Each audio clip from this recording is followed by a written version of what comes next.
It is I, John Quavius. I have once again returned. Oh, frick.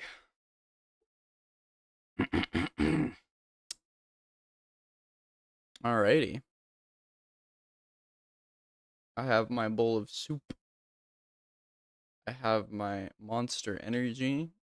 And I have pain. I am in pain.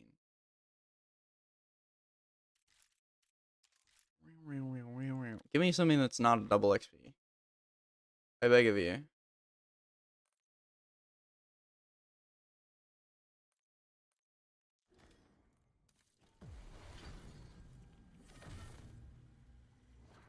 No, bro. Give me something that isn't double XP.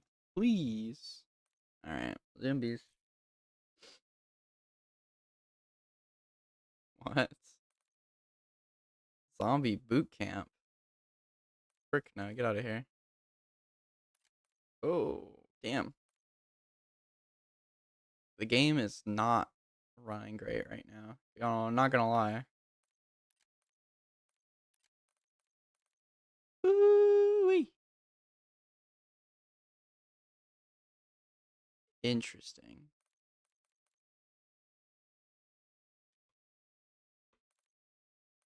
Okay, let's go. Let's fix our loadout and then we'll go check out this new place. Consume 5 gobblegums. I can do that. Free XP, baby. That's what I've been waiting for. Yeah, the loading is like really crap right now.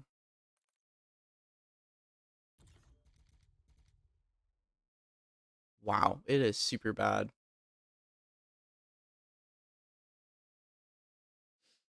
Like, I have this on an SSD. I have a 3080 and I have a good processor. So, yeah, the firing range. Interesting.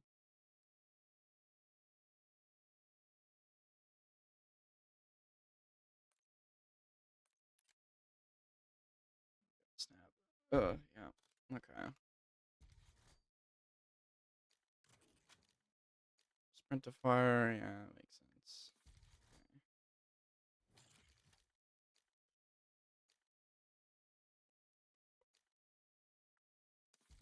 Okay.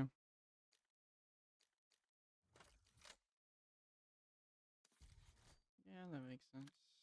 How far am I in this? So I need 200 more, and then I need what? Napalm bursts. Fire kills. Okay. That's doable.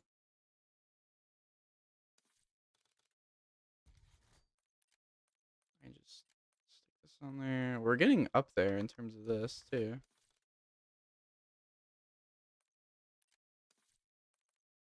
Alright. I can go hop into Castle de Mort.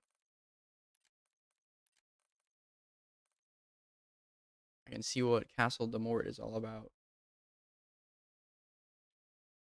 I have a video prepped. I'll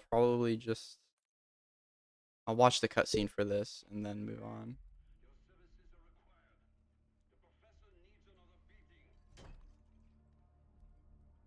I forgot I turned the audio down. Fuck. Damn it.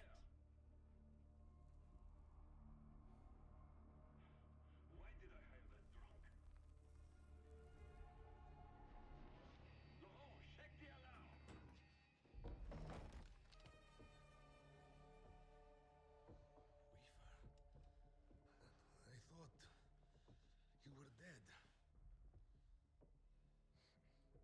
If it were only that simple.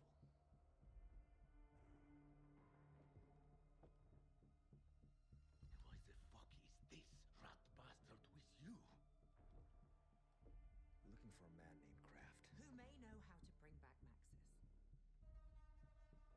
Kraft is our prisoner. We were offered millions to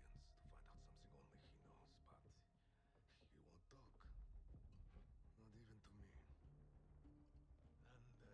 And who are you? I'm the one who's gonna kill your boss. Is that a problem? I am thinking of doing the same.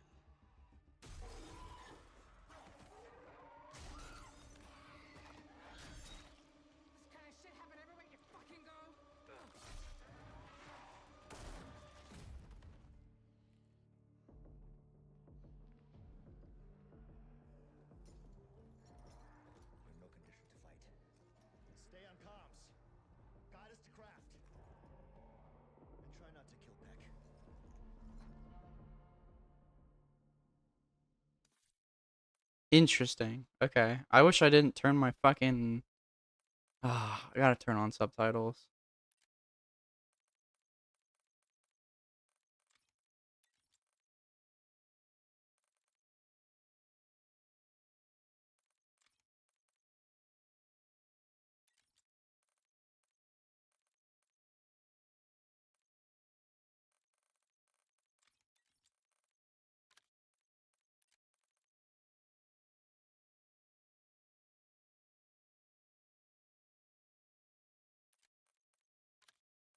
Yeah, that's fine. I'm gonna turn it up a bit. I haven't played this map yet, so I'll actually go in with the experience. Uh,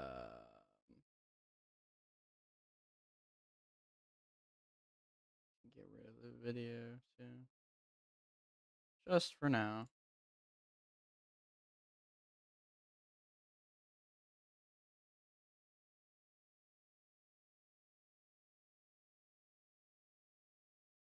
Just for now.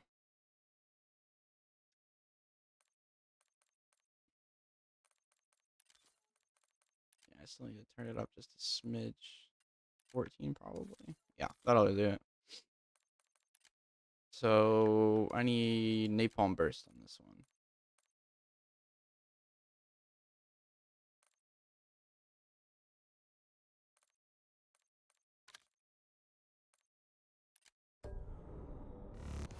Oh, I didn't check the event beforehand. I really should have done that. That's my fault.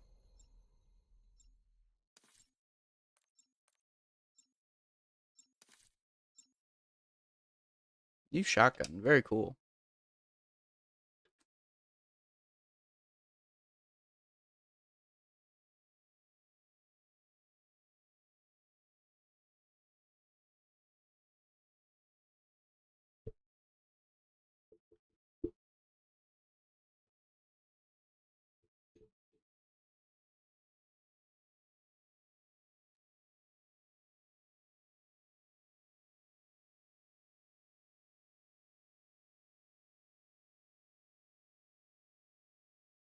Um, did my game crash? Oh, nope. Lost connection to the host / server. Fight. I love mid-season updates. They're really good.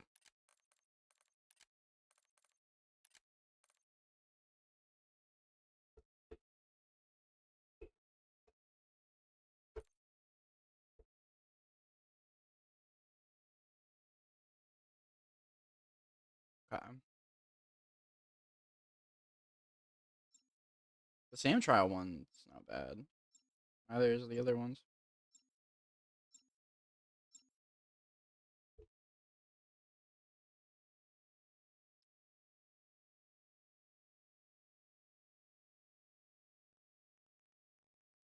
Come on, please just let me play this game. I beg of you. Okay. Okay, idiots. Time to play Find the Geriatric Professor.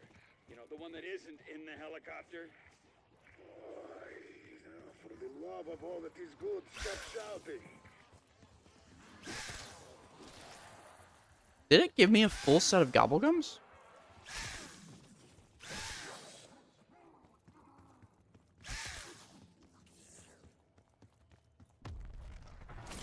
Okay, where am I? Armor here. I am monitoring communications. Upgrade and will bench provide is any help I can. upstairs then. No, it's right here. Okay. So crafting is up there. What the hell? Wrap it off! Ah!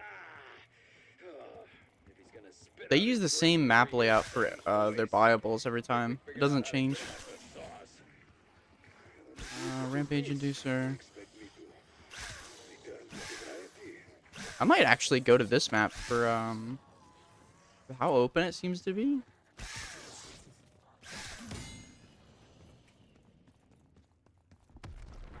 over here? Nothing. I'm guessing that's Frank probably an knows Easter egg his step castle over that is way. kingdom, which is fitting, since it is a cast-off pile of shit, as is he.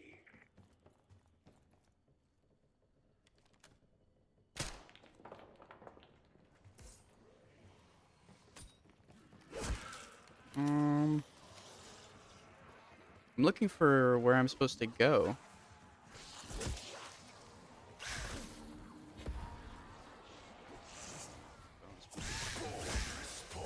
Where do I go though? Where am I supposed to? Oh, these are the gates. Okay.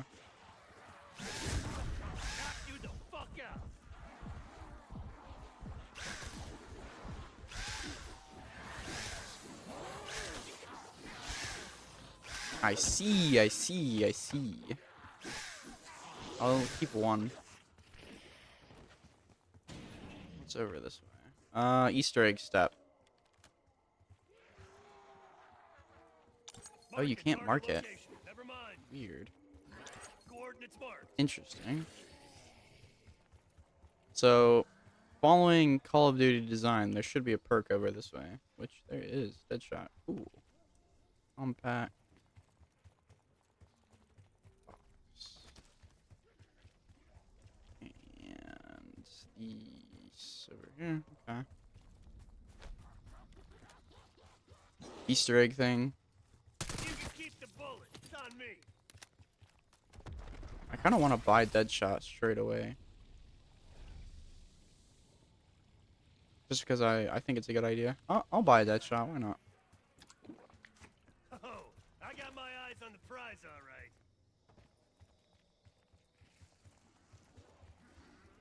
And this was what, 750 or was it 1,000? Okay.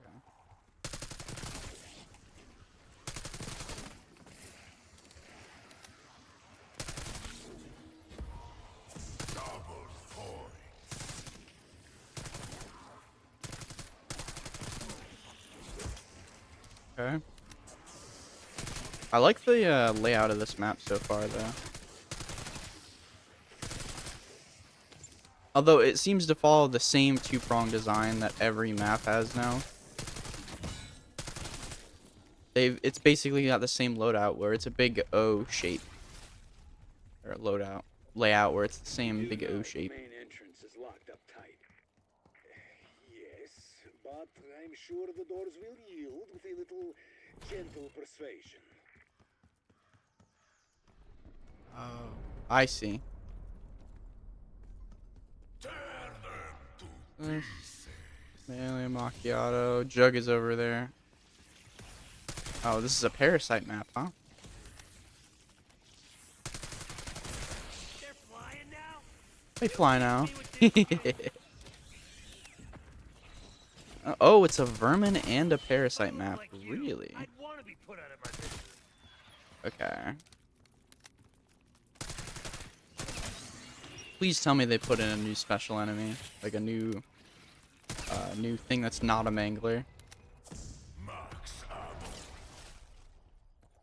Okay, so I need to get up there. Is there thing to do that? Question mark. There's that. Oh, you have to go in and out. Okay. I see.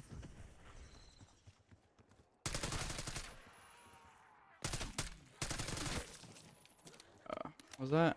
I thought that was... Nope. Okay. Oh, there was salvage. Shit. These little ledges salvage gets stuck on. There's no power on this map, which I don't know how to feel about that.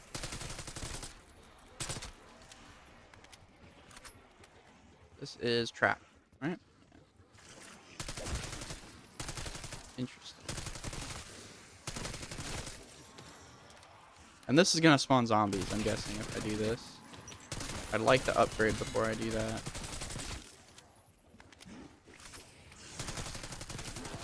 Haven't seen any pack-a-punch yet. Any place where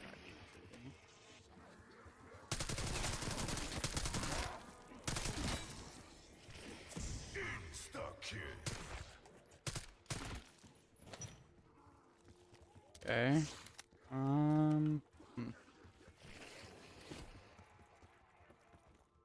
You need to hold it? Oh, you do. I'm guessing you're not even invincible while you do that. What about? Okay, let me try it. Yeah. That's a big no-no.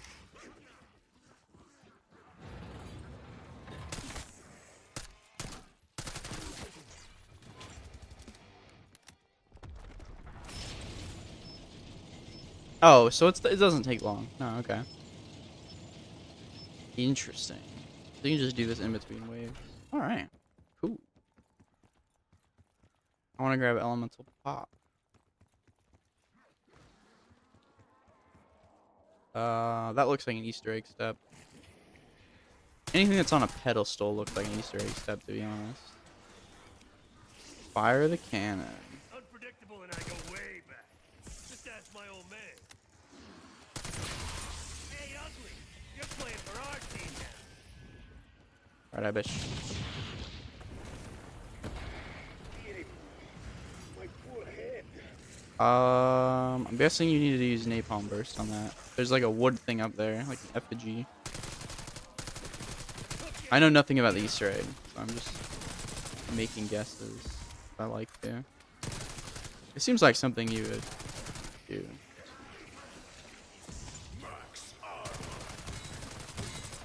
Unfortunately, I do not know any secrets, so I can't get free upgrades and whatnot. Progression feels so much slower when you can't just cheat. Okay, let me go get ammo. Let me upgrade. Oh, new ammo mod. Oh, it's for that. Okay, sure, dude. Whatever. That's such a bummer.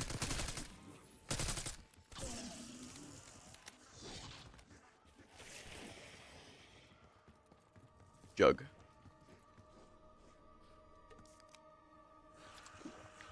Chest out. It should be fine just to keep these guys alive. Frank. I can roam around, see what's up. Looks like it be something. There's a door up this way. Okay. I'm guessing this one down here is also 1500. Okay. Stamina up and a shotgun.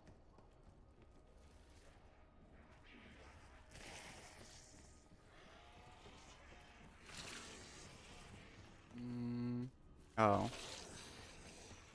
So if I get this door, I won't be able to do much else.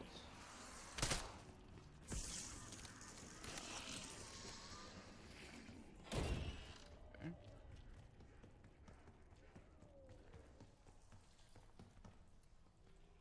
EMG, interesting. Okay. And then I need more points. Awesome. 2,000.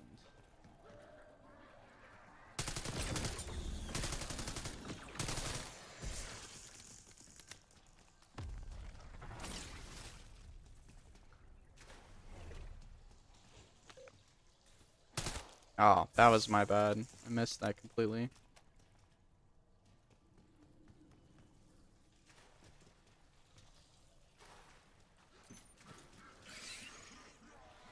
This might not be the best spot to train in.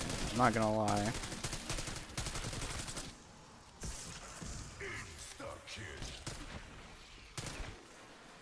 Oh, that's... I try to compensate for recoil by aiming lower, but that hurts me in this situation.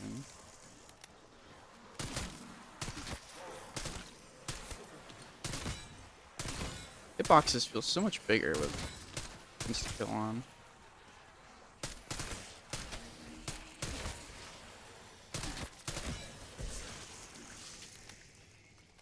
What do we got? Just these guys left. Fine.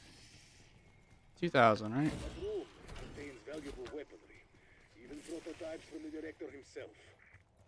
What? Where anyone could happen by and steal the living fuck out of it? Why did I get this shit? Oh, you gotta be shitting me.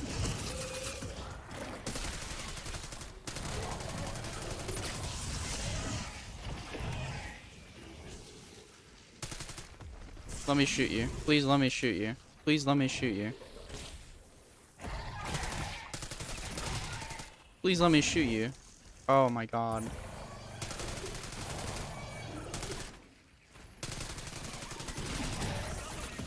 Oh, Pack-a-Punch is down here. That's good. We ain't going to overtime today. Well, I know things have gone horribly wrong. I'm about to run out of ammo. Ammo is over here.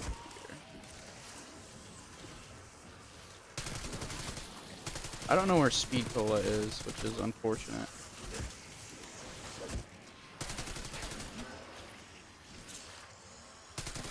Hoping they added another. I hope they added Mule Kick. That'd be cool.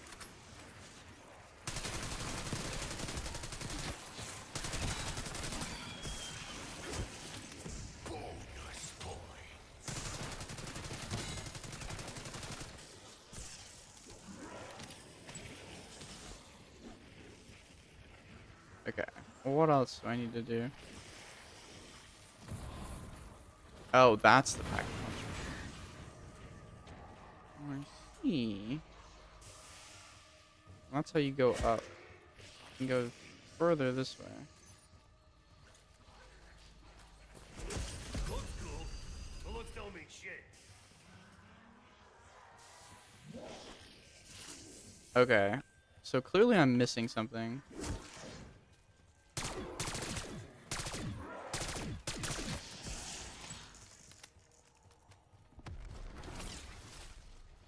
Okay. I need to take a bit of my soup.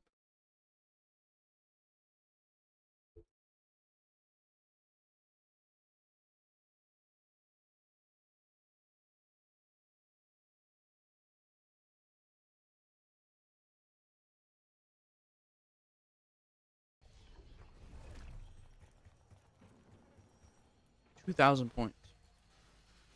I think this is the map you need to spend the most on to get places. I spent what? I think like 8 grand to get here. I'm not even all the way through the map. I have to spend more still.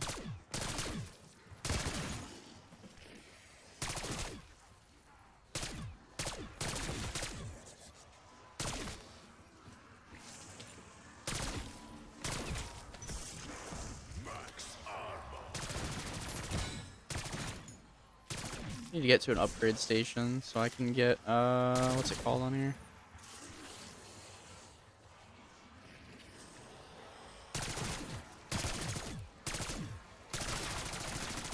Oh, interesting.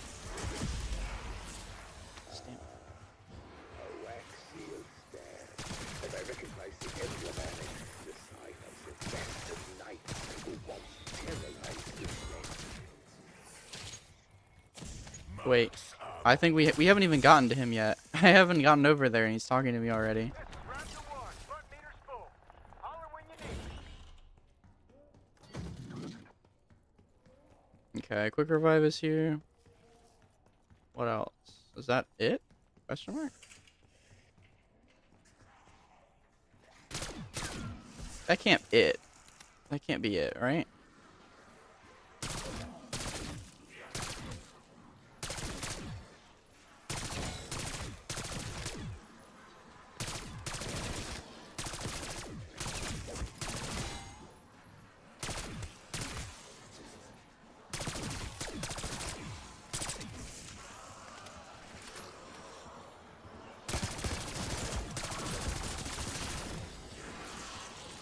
Oh, I'm already carrying a stamp. I don't know what that means. Keep it coming. I'm getting my bloodlust on. Okay. Did I really just shoot him on accident? Ugh. Okay. There's gotta be something else here. Ooh! Full trade. I think that's full trade. I don't know. Pretty sure. Ah. Who's next? Any takers? Ooh, shoot. Gimme.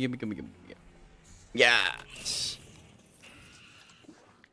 Oh, I see everything.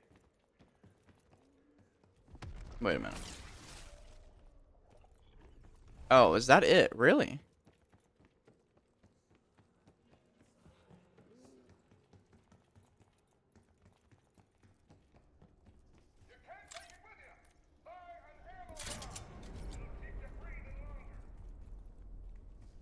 Okay. That's it. Really? I'm kind of Annoyed, almost. Exfil is off the menu. Honorary note that the one wants me to keep my hands off the fucking instrument.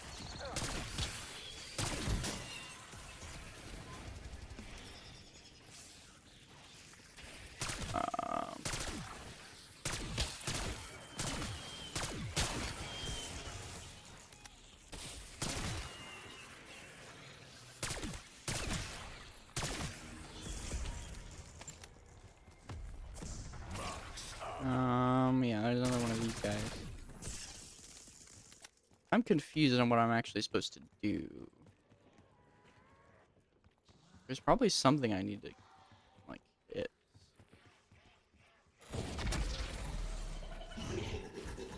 Oh, this is the special enemy. Oh, it's like a bomb thing? Okay.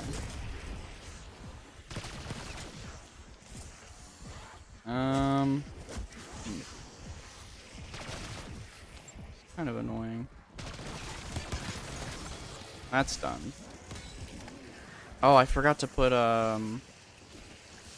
napalm burst on this. Okay. Ammo is green now, for some reason.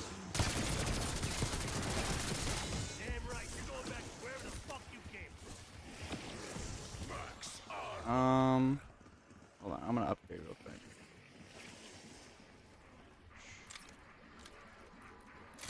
Everything's so whacked now. I think they repositioned Deadwire because Napalm Burst used to be at the end, and now it's not.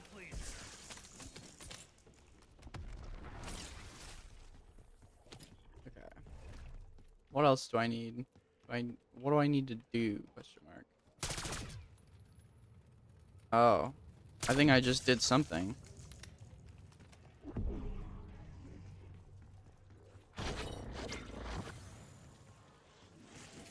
What else am I supposed to do?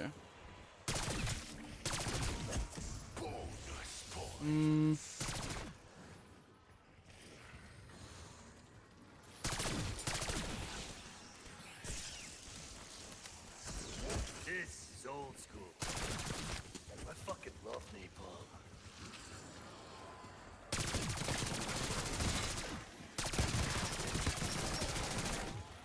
This armored zombie. They should have reskinned the armored zombies to be like knights and shit. I think that'd be cooler.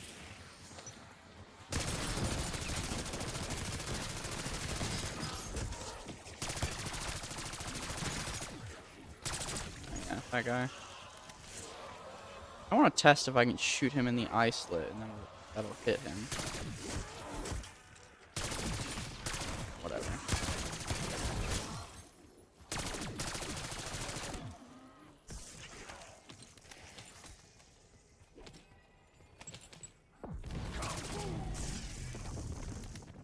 Yeah.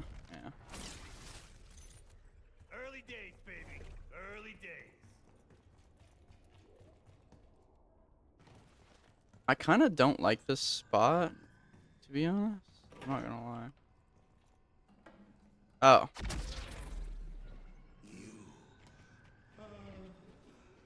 I know who you are and why you are here. To obtain the Sentinel artifact, you will first need an amulet hidden in this castle.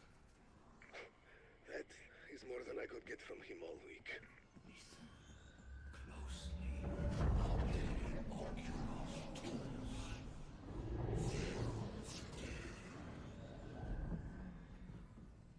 I gave you the means to find the amulet. Now hurry.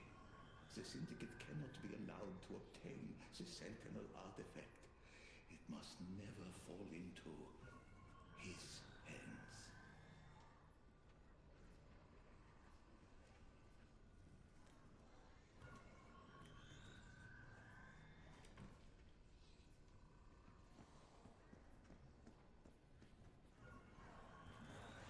Oh shit.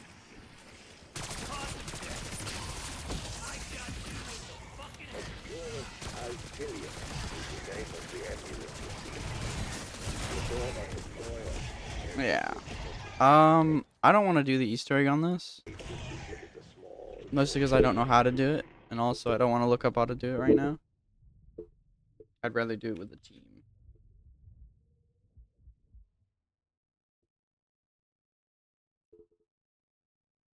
It seems relatively straightforward though.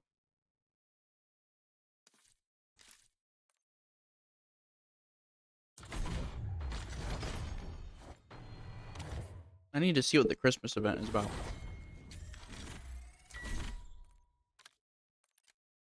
I'm definitely wanting to hop into that map though once if I need to get parasite kills.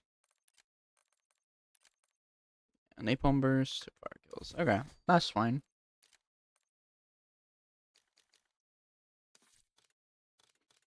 Now I got much just. Oh, you get gums at the start. That's cool. That's yeah, cool. Lightmend ammo mod. I don't know what that does. Field upgrade, shrapnel radar. Through round burst. For what? I wish it would tell you what it's for. They don't tell you like what this is for. You have to like look around to figure it out. Jesus. 618,000? That's not bad, I don't think.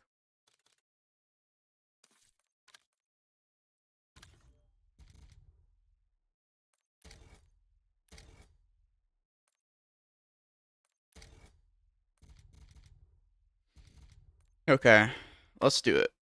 Let's finish off this gun. If I do this gun, then I think I get to start doing opal as well. That's cool. So I might as well get opal on the jackal as well. Compact 92. Yeah, okay. So I'll just pick up a secondary gun that I can get precision kills with. Nope.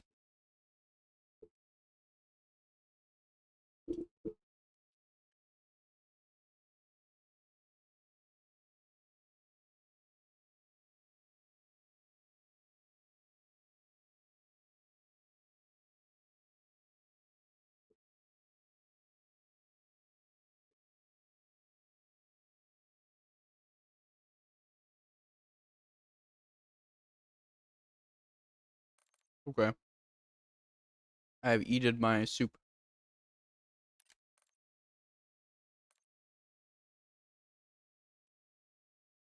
Oh yeah, I have a video, don't I?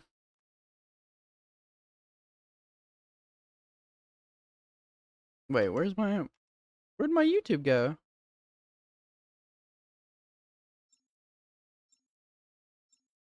How did this happen?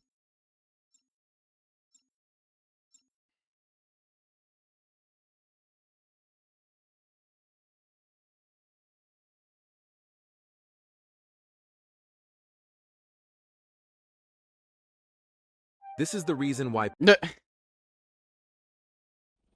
All of you know, the There's fighting a new game Seth community is filled Zintak with some of the video. Oh most my autistic people on god. the planet. If you gave Blanchard, are you a sight for sore eyes? Okay. This is weird. I've never had this happen before.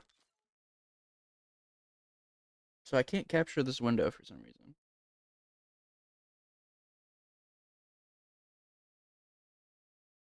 There it is.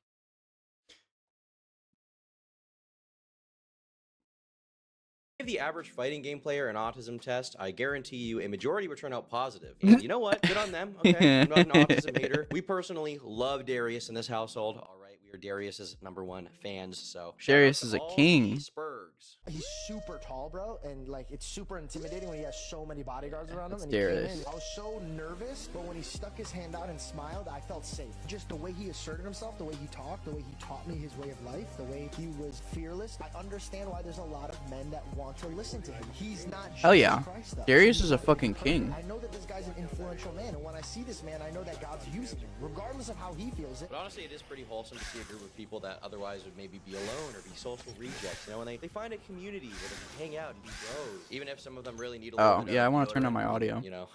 We all know the Smash player stereotype, but that's okay, you know? That's what the internet's all about. You come together, you're smelly, you find other people that smell, you guys get along, and you get to be a nice little community. But there is a slight downside when the majority of your community is made up of shut-ins or people that don't touch a lot of grass, and sometimes that can The lead to some typical rage or Smash fury player because, crash you know, you're out. just too invested in fighting games. That's all you've got. So you're gonna throw a tantrum if you lose. I just got body in my face. Oh my god! Holy shit! A marvel! Holy shit! In other words, there really can only be a select few people at the top. Not everyone. I love watching Smash player crash outs. That shit's my You jam. also come across some players with a very high level of saltiness, also known as Johns. These aren't just people that are a little too invested or get a little too heated in the moment. These are people who are sore losers, they are bad sports, and they make up any excuse possible as to why they lost, other than them being a bad player. Typical And the low tier absolute god king of moment. Being a bad sport, in my humble opinion, is low tier. Low tier god or Dale is probably the saltiest, funniest, most interesting, and also biggest shit talker in the fighting game community.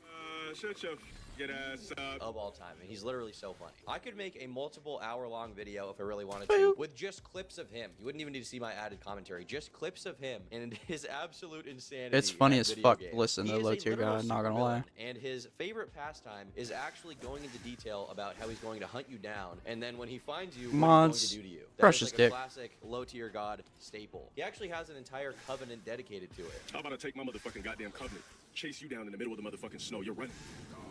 You see a bunch of us in black cloaks running towards you. See me in a gold. What is this, Harry Potter? Big, tall, muscular, evil ass motherfucker running at me. First I start off like this, because I don't need my full speed to catch you. Then I see you start to speed up. Then I start speeding. Then I just go, and I just sit my whole covenant, and they're just chasing you, running at you like wolves in black capes. They tackle you. Low tier god is like the best case example of of how stream mods in like their chat who like, you know, delete messages and try to protect the streamer from people being mean or like. Oh, I delete can believers buy outright. Vulturate It's at, an example of how stream mods are the what's it modern-day called? equivalent of like some kind of guard protecting a medieval king, because some of the ways that this guy interacts with his chat are so unintentionally fucking funny, like you would not believe it. Mods, crush the skull. Thank you. I guess you do now because I just showed it to you. Now, Low Tier God also has a bit of a dark side to him. He has some very thrilling childhood stories about supposedly getting molested by his teacher, which honestly could be part of his origin story if what he's saying was a real story and not him just trying to flex. Like, this could potentially be why he decided to start his villain arc if this caused some serious problems with him psychologically. You know, we had our little teacher or whatever like that, and it was her daughter. But Right. of course, her daughter was a full-fledged teenager. So every day, this girl would take me in the back of the little nursery room, whatever the fuck room it was, where all the little kids' beds and shit was like that. And she would just start playing with my dick and making me touch all over her boobs and all that kind of shit. Dude is unintentionally as funny as hell, but probably is dealing with those childhood Yeah, demons I very don't- heavy. And I would generally agree with that. I think he might be dealing with some serious demons. We might need to get him some help, guys, all right? Donate to the Low Tier God Protection Fund, also known as Giving Low Me tier Money on god has some Super Chat weird when ass I stream. problems, not gonna lie. Please. Not only that, but he also has some very insightful eating thoughts soup. about the transgender community, and he decided to advise one particular member of it on a stream, and I think he gave some very thoughtful commentary. That's exactly why I got this dude blacklisted. He ain't trans. He didn't fucking get his dick slit. He ain't got the balls for that. If you're a real transsexual, cross-dresser, whatever the fuck you want to call it, get your dick slipped. Stop being scary. How you gonna go 50%? If you really about that life, get your dick split like a fucking hot dog. Let them tuck it in. Make a pussy and a clitoris out of your dick. Scary ass motherfucker. While you sitting here playing Street Fighter, bitch. Playing that shit 24/7. Really be about Jesus that life. Christ, Really Low get Tier your God. dick split and turned into a vagina. How the fuck you gonna go halfway? If you really gonna do it, actually get your dick turned into a fucking vagina. Is this I don't respect niggas to do that.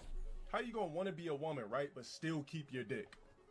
Nah, you don't get to do that. If you really want to be a chick, What the fuck? get your dick turned into a fucking Augmented Twist badge. that dick The wisdom that Dale into a imparted to his pretzel viewers doesn't right stop now. at the LGBTQ community. Oh no, he has a very wise technique when it comes to urination that honestly I think we should all be following. I feel like I've been living my life as a lie. I don't really know why I ever thought that there was something before I learned of this information. I'm a strong believer that toilets are not meant to be pissed in, only urinals. Piss splashes all over the seat. It's disgusting. I'm so It's confused. unsanitary for a dude to piss in a toilet. So, preferably, I use a bottle. Whenever I have a bottle laying around, He's so proud of his Oh my piss god, ball I never that heard he that. I've actually never went seen on that to clip make from an Low Tier entire God, I'm not gonna song about lie. it, which is awesome. they try to send for me. Hey, my best gallons did. Oh my god, he's got a piss jug. I piss in my gallon like every day. I use toilet touches and my piss up in that toilet. Is this like a character thing or is this real? I'm Even the genuinely way he curious. types, it's like he's some kind of god talking to his peasants. I can barely get through reading anything he's ever typed without laughing. All you drones commenting, talking about how I'm crying, obviously aren't logical thinkers and clearly are on the lower totem pole of human intelligence, to where you can't decipher a good message when you hear one. I'll be banning you all off my channel as soon as I'm done sculpting my godlike physique. What the fuck? Yes, dude, he's so cool. He actually called me out on stream too, personally. But He I got mean, me. to be a guy like this and drop videos on people that are popular when you're a straight up NPC is crazy. What do you mean? Okay, NPC. This I is the take type of offense to person that. who uses What the comedic hell? to hide I the would never fact call that- Turkey Tom an some guys do. NPC. Some guys they like to use comedy and geeketry to hide the fact that they're swagless and ugly. I understand. I get it. Okay, I have swag. That's not true. I have swag. I have the flannel. I have the super silent shirt. I probably have something else that's swag somewhere. You're telling me that this stuffed animal that a company offered to make for me of me is not swag? You're telling me this isn't swag? Okay, where's your fucking makeshift plushie, low tier god? You fucking poser. Okay, do you have one of these, buddy? I don't think so. I don't see it. Guess you're just not famous enough like me. Guess you just don't make enough money. Okay. Listen, bro. Tell me what your dream car is. I'll buy it and I'll crash it. It'll be hilarious. It'll be fire. I get the lore. Like, can I just get a shrug? Rock out. Can I just get a shrug? Oh shit. Rock out. Truly, no one is safe from low tier god, the god of lightning. He does not take The god of prisoners lightning. whatsoever, and, That's fucking personally, I hilarious. just haven't been the same since this clip. You know, I just wanted his approval. I just wanted him to like me. I even sent him a picture of my own bottle, and he didn't even respond. So. Yeah, it's looking rough out here, guys. Now, Dale got his first claim to fame. when piss he bottle uploaded thing a is so call-out fucking video in funny. 2013 called "A Message for Boogie and All of His Wonderful Fans." And even back then, he had that kind of special little something in him that's hard to describe. That sort of He had that pizzazz, dog in that him. Sort of X factor, okay? Like Mozart with music or Kobe with basketball. Dale just had that little twinkle in his eye to let you know that there was really something else going on. Aw, when it came you to gotta be shit kidding talking. me. Of course it's a It's nuke. really fucking good. Gonna give Even me the like way a he double pronounces, points or like, something, buh huh? and boogie, or the way he pronounces in fat. It's just too perfect. There's no one quite like it. It's like he trained his entire life on Xbox Live voice chat for this moment where he could show his skills to the World Wide Web by telling Boogie that he should end his life. This is a fucking video. You should kill yourself now. And Minecraft. That's what I'm on Minecraft and Minecraft and Minecraft. Now, I'm tired of this fat fuck popping up in all my fucking search engines when I'm looking for a fucking workout video. I don't give a fuck about the aftermath from any of you Boogie fans that feel sorry for this greasy fuck. You fat fucking disgusting ass smelling blah. And keep in mind here, this is back Blah. in 2013, and in 2013, Boogie was seen very differently to how he's seen now. Like, if Low Tier God had posted this video now, it would be like, okay, whatever. But because he did it back then when Boogie was still like the Mr. Rogers of YouTube, this is before he had the whole faking cancer saga or the whole crypto pump and dump thing he did on his fans. Okay, well, let's not talk about any of it.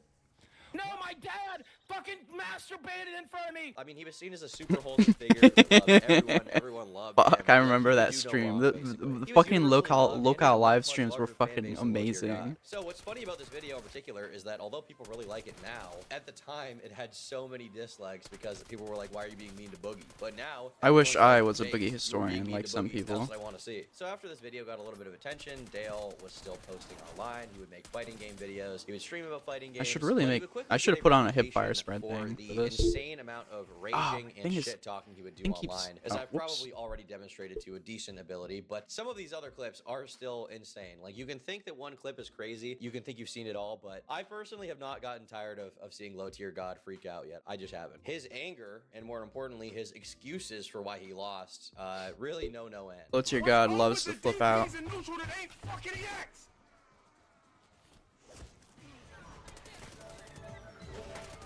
He just And is- I'll lose again. did he delete the game? Oh, I was about to be really fucking. Lost. Not only does a have V-Trigger, the fucking literally beat me due to lag. Are you not watching this? I could have easily won, but the fact that I said he was gonna do electroshock and he did it, I just had to give the nigga the W. Just take it, you sorry ass predictable bitch. God, You sorry ass That's the really predictable funny bitch thing as he about it, fails is, to like, predict he him. does talk all this shit. He definitely has a PhD in insulting and bullying people, but he is actually really bad at the fighting games he plays, and that's part of why he freaks out so much. Not only has he lost to a 14-year-old boy, he also lost to somebody who was playing the game with their mouth. Embarrassing.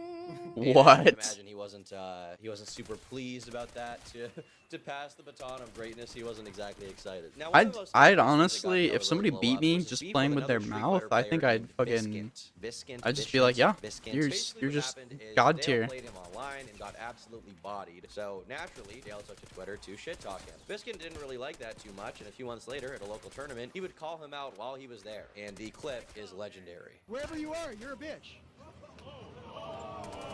What? Bitch! Come here, bitch! Oh, he called him. Oh, fuck. That's not the type of shit I'd want to get into. One, I could never shit talk like that. From there, the two would have what a Because lot of it just gamers makes would me refer feel to bad as a to grudge talk about match, people meaning like this is a that. very personal thing. They hopped on their gaming systems, okay? They played first to 10, and Dale got absolutely pwned. Yeah, he got absolutely fucking bodied. And that's it! And that's it! AJ is popping off! He is popping off right now!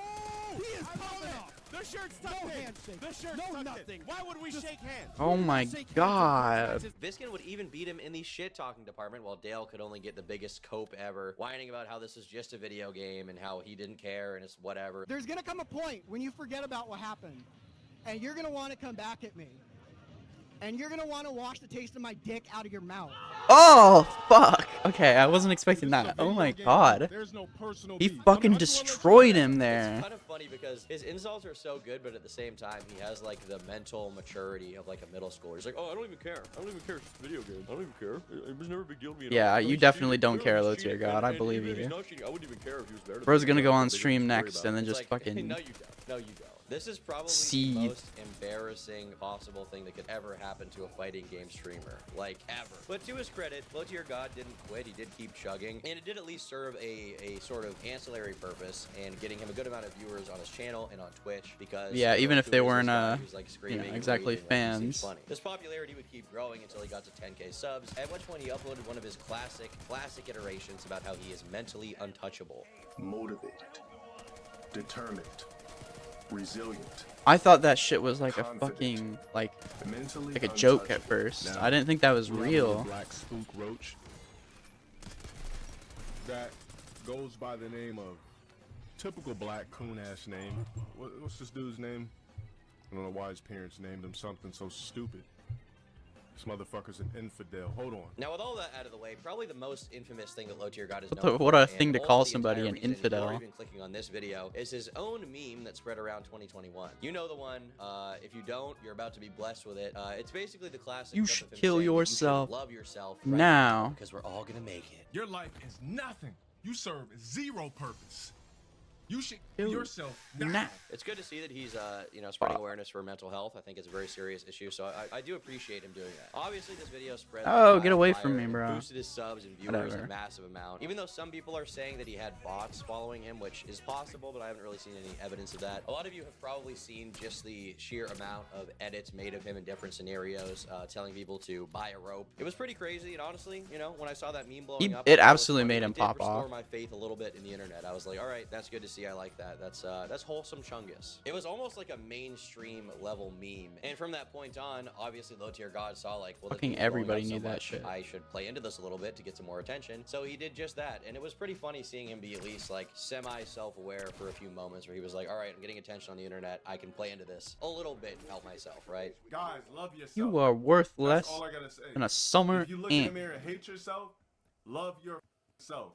Yes, you should love yourself now. Yes, you should. I do. This popularity boost would That's even fucking somehow get him hilarious. to be able Oh to my go to the God. streamer awards, which is like, really? Do they even know who this guy is? Pokimane on stage with low tier god. Like I don't know. No, who was wait, did that responsible actually for this. I don't know happen? if No it was way. Cutie Cinderella or someone else that runs the streamer awards. But I mean, imagining There's no Frogan way that and, actually happens. Imagining Frogan and low tier god in the same room is just it's a beautiful thing in my mind. Okay. I'd The love crowd to see even that. boos him when he gets up there, and he gets ass mad on stage about it, which is just perfect. You know, probably how it needed to be. I feel like it would have been too fucked up if like the whole crowd was cheering for him. As funny as I think he is. So you know what? As much as I don't really like the streamer awards, I will give this one a chef's kiss. Okay. Ooh, it's fantastico. Mama's recipe. Presenting the award for Best Fighting Game, brought to you by Junk Food Arcades, is Low Tier God. Yes, yes. He gets his recognition. Oh my God. Why do I hear boos? I hear a lot of boos. But unfortunately, it wouldn't be one of my videos without some allegations. I can't fucking avoid it, okay? I want to do a funny video today. Low Tier God's a funny guy. I was like, okay, he Give me told something someone good. to Give me something that hire needs rope. to be That's done. fucking epic. But apparently, there has to be something else because right now he's gotten into some hot water for a sort of a domestic situation. These look sort of really good, domestic though. Situation. The least interesting of these are allegations that he could. Bro, you can't do that to me. Are you joking? There is a decent amount of sort of circumstantial evidence that this is the case. It seems like he probably did start dating her when she was 17, or at least he knew her when she was 17, but it's hard to exactly tell what's going on here. Honestly, I would just like to go a single fucking video where there isn't some kind of allegations of some like gooning, like just once. Like I'm begging Yeah. you guys. Now when confronted It'd be with any of nice, this stuff, but, Low Tier God basically it's the went internet, into the so. you know, mature, adult, sort of responsible kind of way to handle things, and the way he handled that was by saying ban everyone now. New fucking year, same shit. We banning everybody tonight. I don't know. Now the other claim We which banning there's a lot of everybody research tonight. into, Okay. is for the idea Cool. that he is a deadbeat father who has a daughter that he's been paying child support for but wants nothing to do with. Someone on Twitter, sorry, I mean X, made a thread showing some legal documents, and they're also able to show that he apparently had a domestic. I always call violence it Twitter restraining still. order filed against I him don't in know. 2005, as well as That's a what it felony is to charge me. for It'll stolen never not be property. Twitter Now, to Low me. Tier God would then respond to this by saying, if they did show up, he would have a gun ready, which is fitting. I guess. I mean, it makes sense that he would say that. You know, that's in character. Not agree that you were a product of casual sex, my nigga. And I would have had the tool tucked just in case. I don't. Is there an issue? Wait, hold on. You pulling a gun on me? Absolutely, bruh. Get the fuck off my doorstep. I did not agree to have you. So all these allegations dropped, and people have been absolutely ripping into Dale. Like, they're not only talking about this stuff, but also the sort of trolls that want to see him rage are absolutely trolling the fuck out of him, to the point Yeah. where allegedly someone got into his bank account, found his credit score, and showed that he could be $121,000 in debt, which is just absolutely brutal. Like, How the fuck that do you is get crazy. $121,000 Even a lot of his in debt? longtime viewers who are seeing this stuff happening are sending in videos to open on stream that are supposedly his daughter that he's accidentally played on live and then freaked the fuck out over.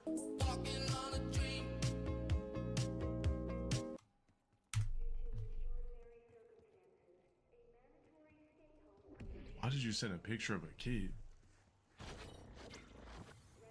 Ban this out the court. And as of a few days ago, apparently his own baby mama that he had his child with, she decided to do a YouTube interview and spoke about the situation, essentially just saying not to post pictures of their daughter and for the trolls to only target Dale. She was like, don't mess with my daughter, but hey, when it comes to Dale, fuck that. Yeah, bro. fuck him over. that Fuck him guy. over. Ain't even good at Street Fighter. Fight. I don't know how to answer that. It was just different. You know, things were a little bit more kind of light throughout when we were getting to know each other, but once Yes, I was bro. pregnant and I told him, it got serious. And it's kind of interesting to see this happening because Low Tier God was actually kind of on a redemption arc in the past few years, despite the fact that he doxed June the King after June just made a video about him and like harassed and stalked him for weeks, despite the fact that he's clearly an oversensitive crybaby. Just based on the fact that he's so funny, people were willing to kind of forgive that, or at least, you know, they didn't know about it for a decent period of Oh, time. I was able to Big, use the hand hey, cannon? why, Fuck, I meme would have blew up actually that gone really for helped that. him, and he was really on like a big streak recently, but unfortunately, you know, with this stuff in his past, I don't know it's if just I've not gotten this shaking out thing too yet. well I think for I him. So, have. you know, ultimately we'll have to see how it goes. I still think Maybe Low Tier not. God is one of the funniest e-celeb guys out there. Some of the clips of him going into extremely specific detail about the things he'll do to his viewers' corpses is, I think he's serious is the problem, but it's still funny. But I think he might be serious. He might about be his fantasies. serious. You busted the best nuts of your life because you didn't realize that the Saturn stick could do that. You're just twitching, fucked up, right? But the problem is, if you look into who he is as a person, he's not a very good guy, you know? Which, if you don't really care about that, I guess you can watch him anyway because he is funny. But if you do care, obviously you're not going to really like him too much. Throughout his entire career and his personal life, it seems like his sort of mission objective has been just to never take personal accountability for anything he's done. And I don't mean this in like the internet, like accountability sense of like... No, I mean like real accountability. I mean, like the sense of being a deadbeat dad, you know? Probably shouldn't be that, I think. It's probably a bad thing, probably. But you know what? He's still streaming to this day, so whatever happens, at least we'll keep getting some funny, epic clips of him, and I will get to make videos about it. Bye. No. I gotta have gone. That's gotta be all the hip fire kills I need.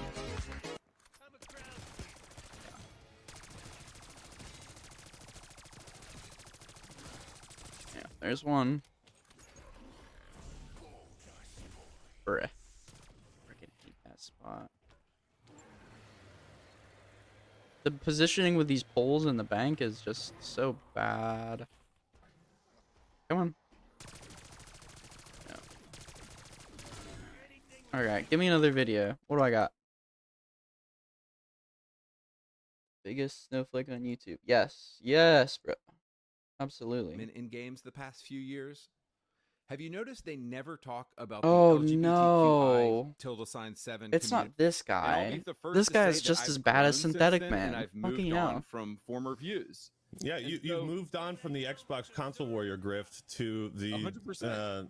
Anti-LGBTQ grift. Sure, if that's what you want to call it. Bread tuber. The word has basically become a slur for me at this point, due to how people like Nick is not green, Ethan is online, Xander Hall in Praise of Shadows, and a lot of others from this genre of leftist creators act, you know, from being generally annoying to pushing false allegations to being just generally detestable people who are completely victim to like internet brain rot. I hate these people. But I've noticed a trend recently where people from the other side of the aisle are behaving a lot like these dudes. And I feel like they're kind of, I don't know, they're kind of getting away with it. Take Synthetic Man, for example. They brought up Synthetic Man. YouTuber who would probably call himself alt-right or far-right. He's one of these dudes who talks about wokeness in video games a lot. And there definitely does seem to be some kind of his push fucking God of from War companies coverage to was shove as awful. many I gay and hated trans it. It was so characters in fucking game bad. and media as possible because they think it will make them That money. and his Now, other, that's a lot of great his that other seems to be reviews working too are out. just The fucking. abundance of gay minorities in any property is not enough to save it Anytime from he its talks, terrible I just quality. lose But brain cells Synthetic Man has slowly. kind of a different perspective. You see, even for media that is widely revered and respected and loved by critics and, you know, the audiences alike, he tends to have a big problem with it if there's a black person that exists. Because to him, if a black person exists in media,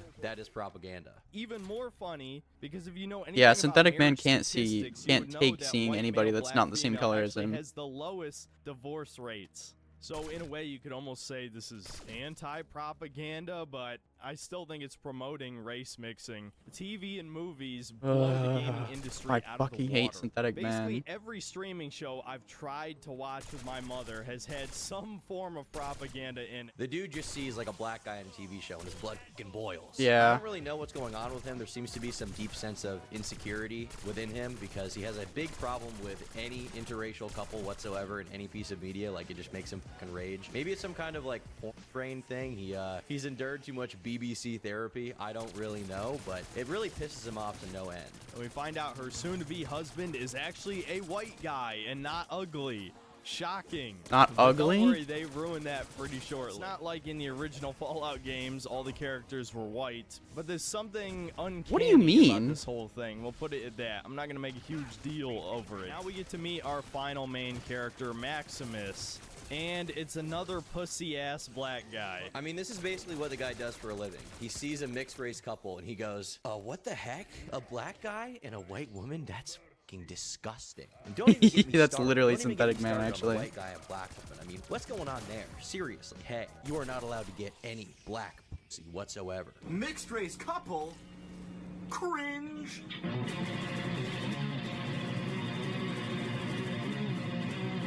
Well, obviously, as a YouTuber with over 100,000 subscribers, a lot of people are aware of Synthetic Man and who he Dude, was. he And has- his notoriety that's made his its way all the way to fucking- the top of YouTube when Critical decided to talk about him on his podcast in a less than favorable light. There's only one guy that's sticking to his guns about the show is just woke propaganda. It's garbage, and it's the classic Synthetic Man. I don't know if you've seen his like Tears of the Kingdom review. Oh He's yeah. like Holy the last fuck. holdout. And I decided that to just watch what he unlocked said like a about Fog, hidden 'cause I was memory curious, from and me. one of the first things he mentions is propaganda about race mixing, and it was I was fucking stunned. What? It was crazy. Yeah, one of his first complaints is that it's propaganda about race mixing in the beginning. It was a pretty short segment on the podcast. They talked about him for all of 2 minutes in a very passive way. It wasn't that mean or aggressive. It was just Yeah, like, they "Look didn't at give a this ridiculous shit. guy. He's a silly They dude." just And wanted you to would make think, fun of given him. the relatively fringe political space that Synthetic Man occupies, he would be realistic about the fact that people are going to take note of his channel and talk about it and mock him a little bit. So when he was streaming one day, someone in his chat alerted him to the fact that Charlie had talked about him, and he proceeded to basically have a complete meltdown over it. He hated that shit. Are you fucking kidding me? Critical called me out? Oh my god. You gotta be fucking kidding me. Are you serious? Oh my god. This is the biggest fucking shill campaign ever of all Shill time. campaign. Like, Amazon's gotta be paying these fucks. Yeah, Amazon is One common paying thing for Charlie people like this for is the conspiracy angle. You see, his anytime someone disagrees with takes. them or just calls them retarded, the instant response, instead of engaging with the content or engaging with their talking points, is to accuse the opposition of being paid off. Critical couldn't possibly Paid have just seen opposition, this video and fuck. thought it was dumb and just criticized what he had to say. He couldn't have possibly wanted to make fun of him of his own volition. No, there has to be some greater conspiracy where he's being paid off. You know that relatively normal milquetoast YouTube guy who's notorious for having like the most milquetoast takes of all time because he's so fucking normal and inoffensive as a person? That guy could not have possibly seen the video and thought, hey, this is kind of silly. No, he has to be personally paid off by Amazon to talk about it. For 2 minutes on a podcast that got no more than 120,000 views. Now, you would think that at some point for someone like Synthetic Man, the approach would turn from personal insults to talking about the arguments at hand. I mean, shitting on people is funny, making fun of them is funny, but there's got to be something there, right? But no, instead, he just pivots from this being about Charlie being an Amazon shill to how he's a sellout in general, and then he decides to pull some personal insults out of his ass. Yeah, this is a 26-minute clip of him rambling about fucking movie reviews, and he says, I'm ashamed of my past self. This is fucking... This is the shit. This is the guy shitting on me. You gotta be fucking kidding. Critical is the biggest sellout on this fucking platform. So, His yeah, I wonder what word he's is fucking worth selling at. nothing. Literally the most like Oh, normal, it upgraded me. Okay. appealing, no. toast, like sucking off every fucking normie ass opinion. Like fucking, it's Yes. disgusting to me. because Critical I has used the to watch normie his channel opinions. That's 'cause he literally used his to be thing. kinda funny. Now we have rewatched some of his old videos and they haven't aged perfectly.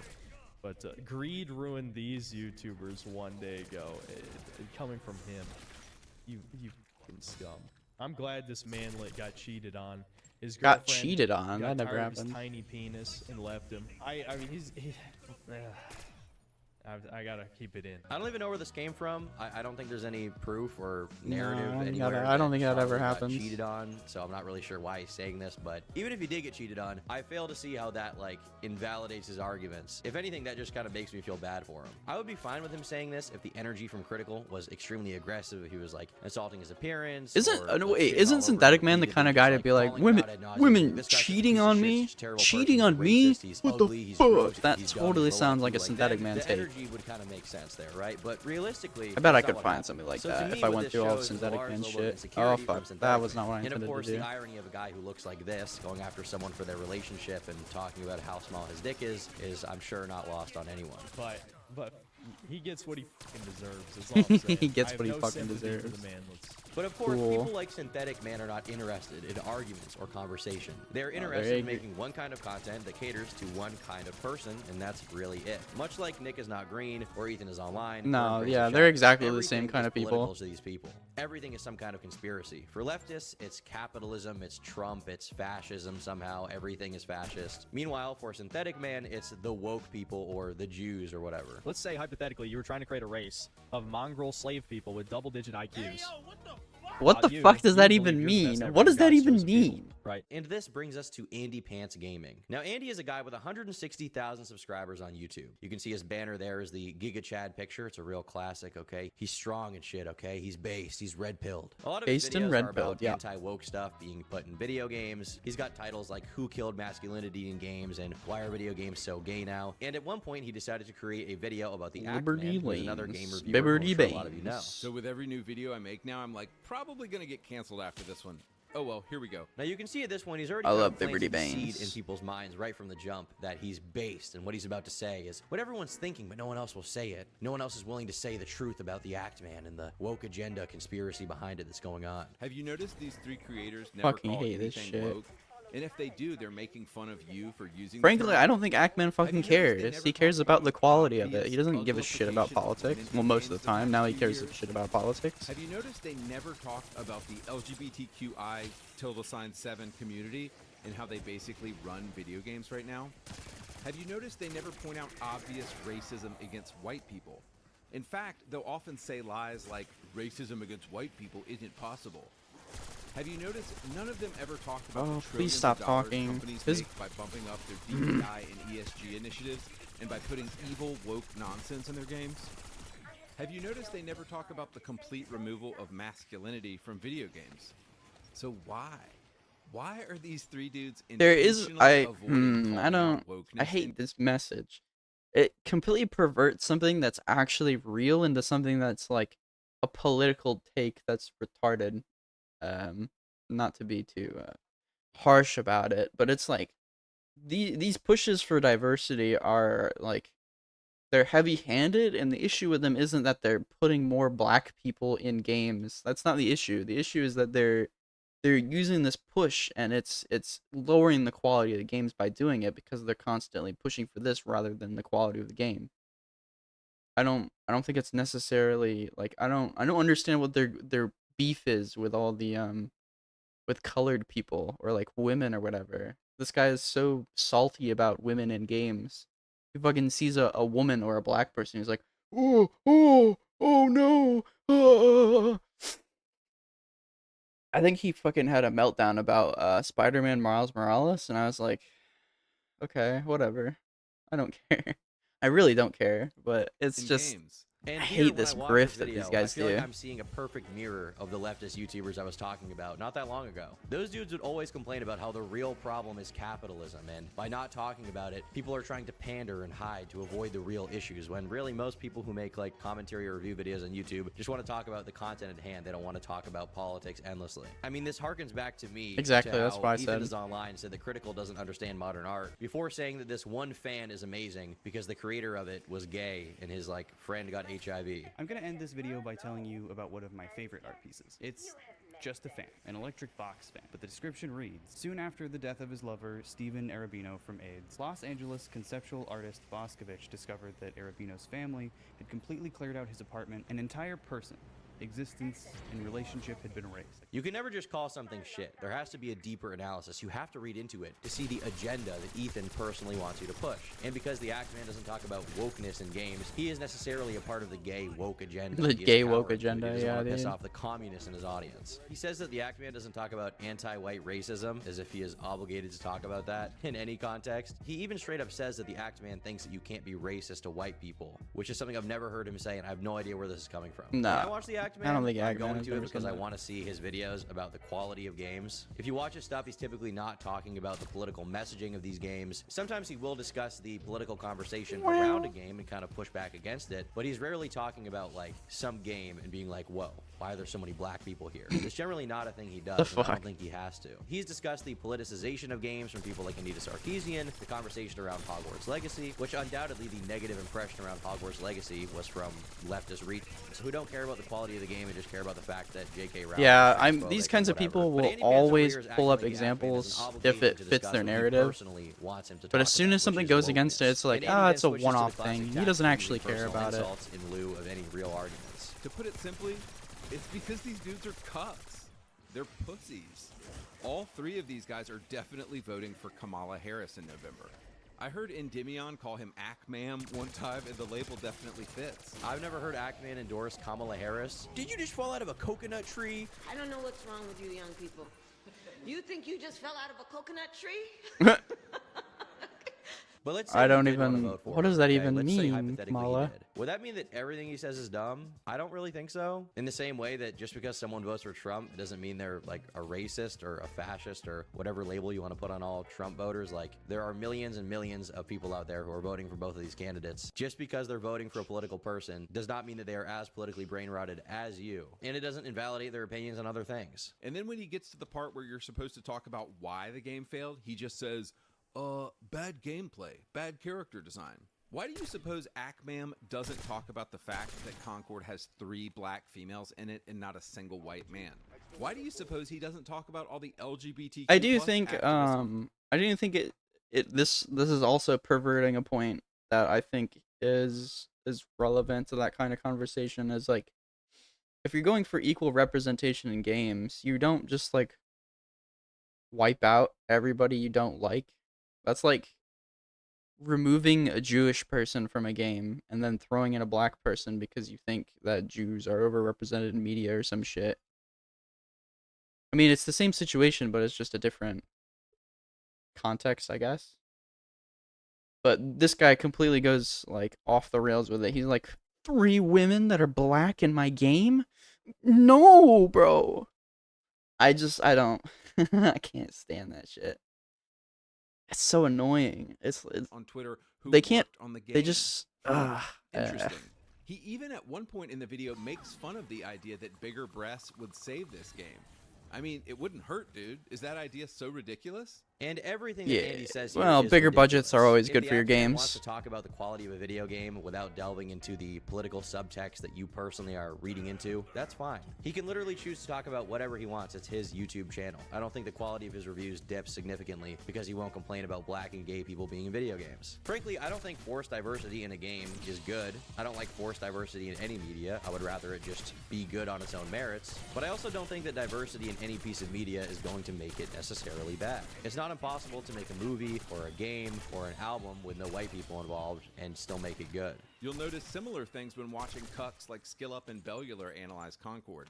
Why do you suppose these guys spend 30 minutes talking about the gameplay and not 1 minute talking about how a huge That's because they're talking about the quality of the game, you absolute fucking I'm gonna be numbskull. honest with you guys, I'm not the biggest gamer in the world these days, but when I was playing games more, never once did it cross my mind how fat or ugly the characters were when relating to the quality of the piece of media. I just didn't care. What I cared about is if the game was good. Yeah, if if it the was game's fun to good. play. That's literally what matters to most people. If the game is good, they'll play it. If it's not, they won't. And frankly, when I watch Axeman videos, I don't watch him to hear him go on and on about how DEI is being shoved into every game. It's boring. There's 100 people who already do that. Yeah, I you would rather don't. hear him critically It's analyze the already media he's content talking that's about, so talk about overdone what too. makes the It's like game you're good not or what makes the game adding bad, anything how to the good or bad art conversation that direction somebody else is, hasn't how already good or said. bad the gameplay mechanics are, what his replayability is. I don't want to hear a 30-minute rant from Actman talking about how there's too many black or gay people in video games. I don't give a shit, and I don't think the majority of I don't think people really Actman care gives a either. shit. Well, Actman does give a shit, but not necessarily in the way that I think on a consistent basis a is sneak peek and important. a tour of the studio?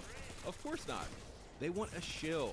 They want an empty shill like SkillUp who won't bring up the woke stuff. They want somebody who will be an empty mouthpiece and they can just pour talking points into them while they regurgitate them out. If this is really the case, you would think Actman would be like taking HRT right now and talking about how amazing and beautiful it is that children are transitioning. He'd talk about how Master Chief should be gay. I'm gay. Every single video would be pushing this agenda, but he doesn't do that. He just also doesn't talk about DEI. It's just a dude. Because he is Calm under no down. obligation to discuss what you personally want him to.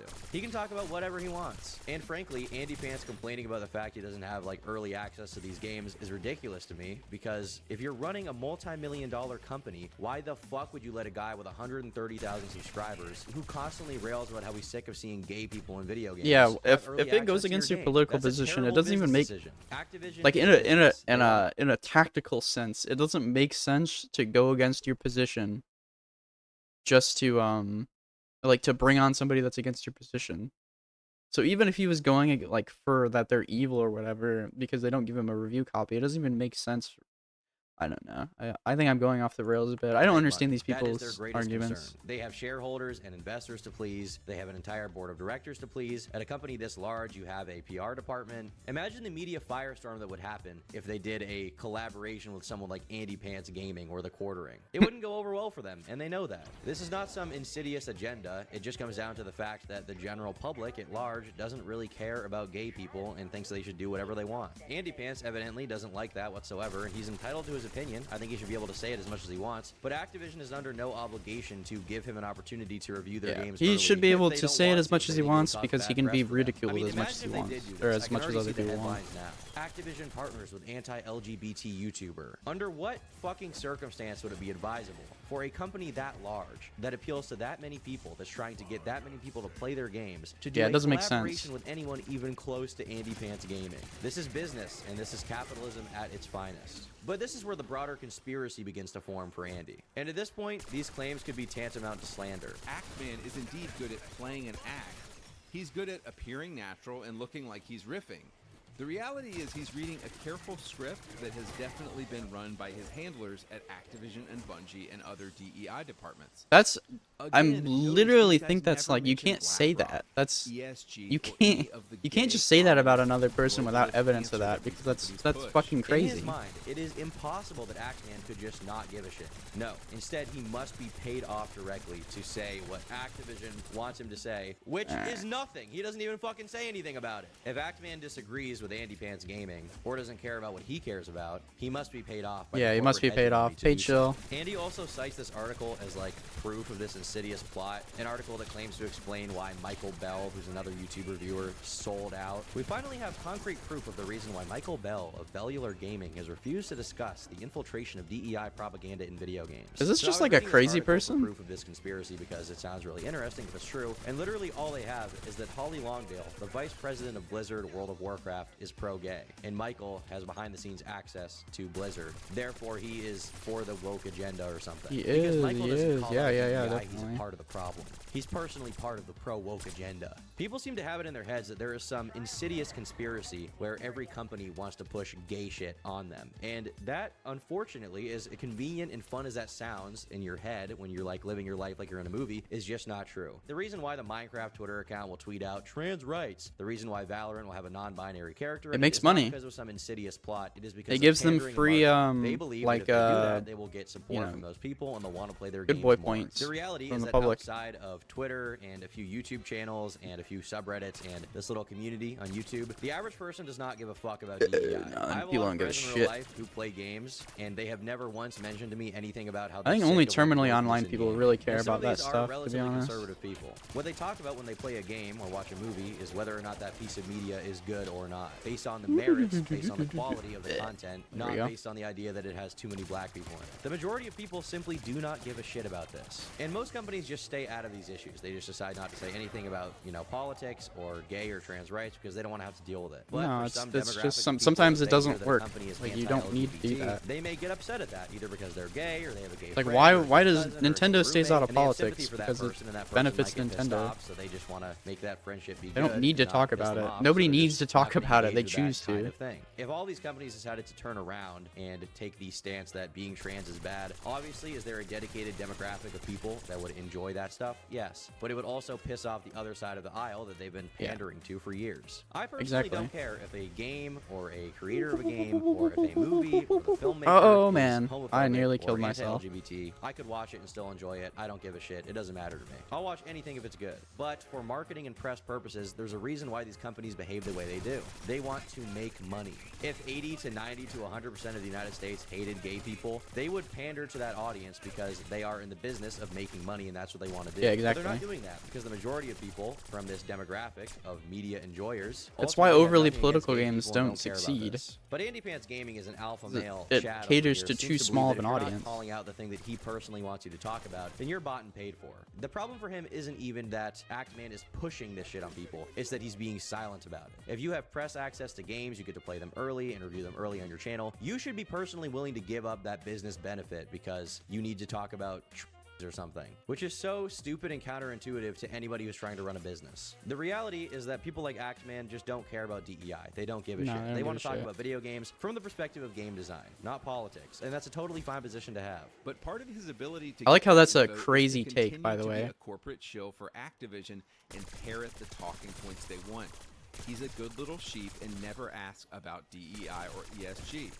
This is why even if they wanted to, Actman, He's talking about the game, bro. It's not about the politics. It's about the game. Beta males have been bought and sold by Activision, by Sony, by Microsoft, by Bungie. And once again, with the conspiracy angle aside, the idea that Andy Pants Gaming, someone who looks like a real-life soy jack, thinks he has any right to call the Actman a low-T beta male is completely ridiculous. But this is really all he has. Actman doesn't talk about the issue that I personally want him to. Therefore, he is personally bought and paid for it. And he actually cares way more than he's willing to admit. But you know what? At the very least, I can respect Andy Pants for being willing to have a conversation about this issue rather than run from it. He was willing to have a debate with the Actman that he invited him to.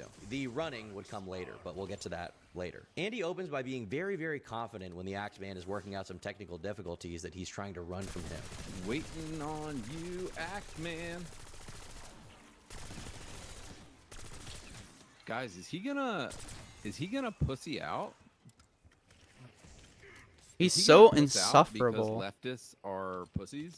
Well, He's Actman so wouldn't, in fact, insufferable. join the call, which is when the real debate happens. And the majority of it was Andy accusing Actman of being paid off with no real substance or anything to talk about. I do wonder if it's secondhand. You're a smart guy. You're not I'm retarded.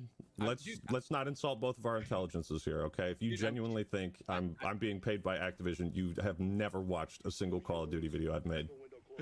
You're still talking about the game though, so I'm trying to piece a lot of these things together, like why. And you're doing a really bad job of it. Why by the you way. don't talk about woke stuff? Why you there's certain rates. Because he doesn't want to talk about politics. That's literally it. I don't understand it both on the left and the right. It doesn't go through people's brains. That's literally it. They don't want to talk about politics. What more do you want, dude? on, and I wonder if it's to be more palatable to your corporate handlers. His corporate Okay, handlers. right. I knew you were going to deny that, so it's fine. What? He does this a few times throughout the conversation, and despite being a devout Christian, he funnily enough is unable to recite the 9th commandment. You know, I'm a big fan of the 9th commandment. I'm sure you're familiar with it. What? It's like be kind to others that, or some shit, coveting? probably. No. It's funny. My other buddy said it. Thou shalt not bear false witness against thy neighbor. I'm a big fan of that one. Oh, okay, did I lie somewhere? You've done a lot of lying, buddy. Now, for a little bit of important lore, Andy used to have another channel where he talked about Xbox content. He was an Xbox fanboy. He's called Actman a grifter many times for not talking about the whole woke agenda because he personally doesn't want to. And he then has to admit in this same debate that he would just not talk about the woke stuff on his old channel because it didn't personally benefit him because the audience didn't want to hear it at the time. Even in my old Xbox videos, I talked about woke stuff. I talked about woke stuff on my old Xbox channel. It's just Yeah, no wonder your channel was fucking small. Even if your points were good, people don't want to listen to that shit all the time. That's just content that my audience not it. He has been calling other people grifters for not talking about this shit. He accuses them of being paid off while having no proof for it, and then he openly admits that he only started talking about these issues when it was doing well in the algorithm and people wanted to hear it. That's like the definition of a grifter. Meanwhile, instead of providing any evidence that Actman is a grifter, he just parrots shit he heard in comment sections and says, people are saying I miss the old Actman, as if YouTube comments are always the pinnacle of intelligence and reason. Can you admit that you've moved on from making based videos to making What are you talking about, based plus videos? videos? What is that? Dude, seriously. He accuses him of grifting because 10 years ago, he made a video about feminists raging about video games, but he didn't do that like yesterday. As if he's changed and will never criticize any content that feminists and gay people have created. But as the Actman brings up, he made a video about the Hogwarts Legacy controversy a year ago, and he talked about how ridiculous it was that people were saying this game should go down in flames because of J.K. Rowling. You don't know anything about my channel, bro. People are like, what happened to that Actman? That's honestly what people are saying now. What I don't happened think to he's that watched an Actman? Because he Actman went video, away. to be honest. He disappeared. No, he didn't. I made the Hogwarts Legacy video last year. What are you talking about? Questionable.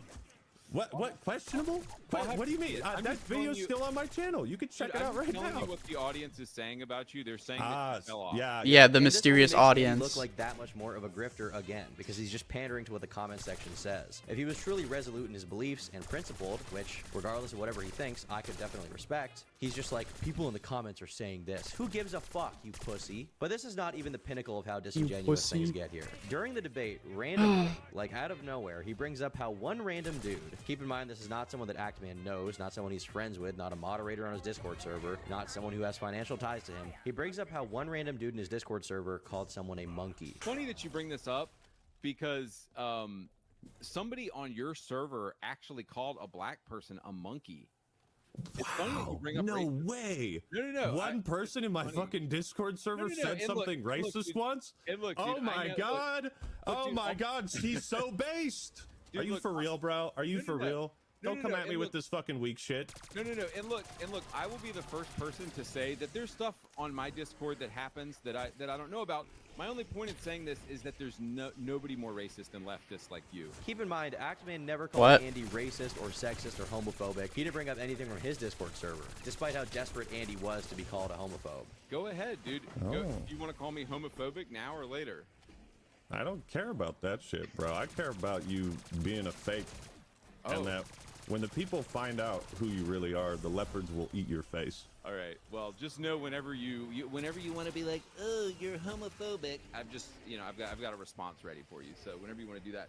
So here's my next question. You think so little of me. During the whole conversation, Actman didn't resort to cheap pot shots. He tried to actually discuss what Andy believes. Andy, meanwhile, unironically did the same thing that someone on the far left would do. He pointed out one random person in Actman's Discord server. He's like, yes, this represents you entirely. Audience is racist. He also calls him a leftist about 14 times. Yeah, Actman just denies all this stuff because he wants to hang out with leftists. And I'm sure you have a lot of leftist friends in the industry and all these homos, and you go to pride parades. And, like, I get it, dude. No, seriously. Yeah, Bro, sure, dude. That I'm putting all on you, and you're a leftist, and you're like, are you retarded, Andy? You're not retarded. There's no way you can make this possible connection through any logical means and actually believe it. Dude, your friends that go to the pride parade are gonna hate that you said retard right now. They're gonna hate. I don't give a shit. How fitting because you don't want to piss off the leftists because that would interfere with your. Yeah, okay. If he doesn't want to piss off them, then why would he say it in the first place? I've heard. To my knowledge, what the fuck does that even mean? Leftist, so I don't know why he even said that. I honestly think it's just another excuse for Andy to walk away from the arguments at hand. Throughout the entire conversation, Andy refuses to talk about anything that actually matters, because if he did, his arguments would crumble. Instead, he has to resort to saying the same retarded 5 lines he said in his video. Yeah. Because his beliefs don't actually have any backing. There's no factual basis to it. It's just a feeling he has. And when all you have are feelings and emotions, generally in a conversation with anyone with more than 2 brain cells, your arguments are going to fall apart. Despite the clear animosity during this conversation from Andy, at the end of the conversation, he seemed satisfied with how it went. He was like, you know what? Thanks for coming on. Thank you for letting me roast you and roast you. Look, man, bro, you lost. You lost so hard. It's what the fuck. Props to you for coming on, and it takes some balls to come on here and let me like interview you and roast you and respect, dude. I really appreciate it. Next sure, dude. Roast. And don't just copy comments or copy insults from your comment section. I think deep down you're actually a smart guy.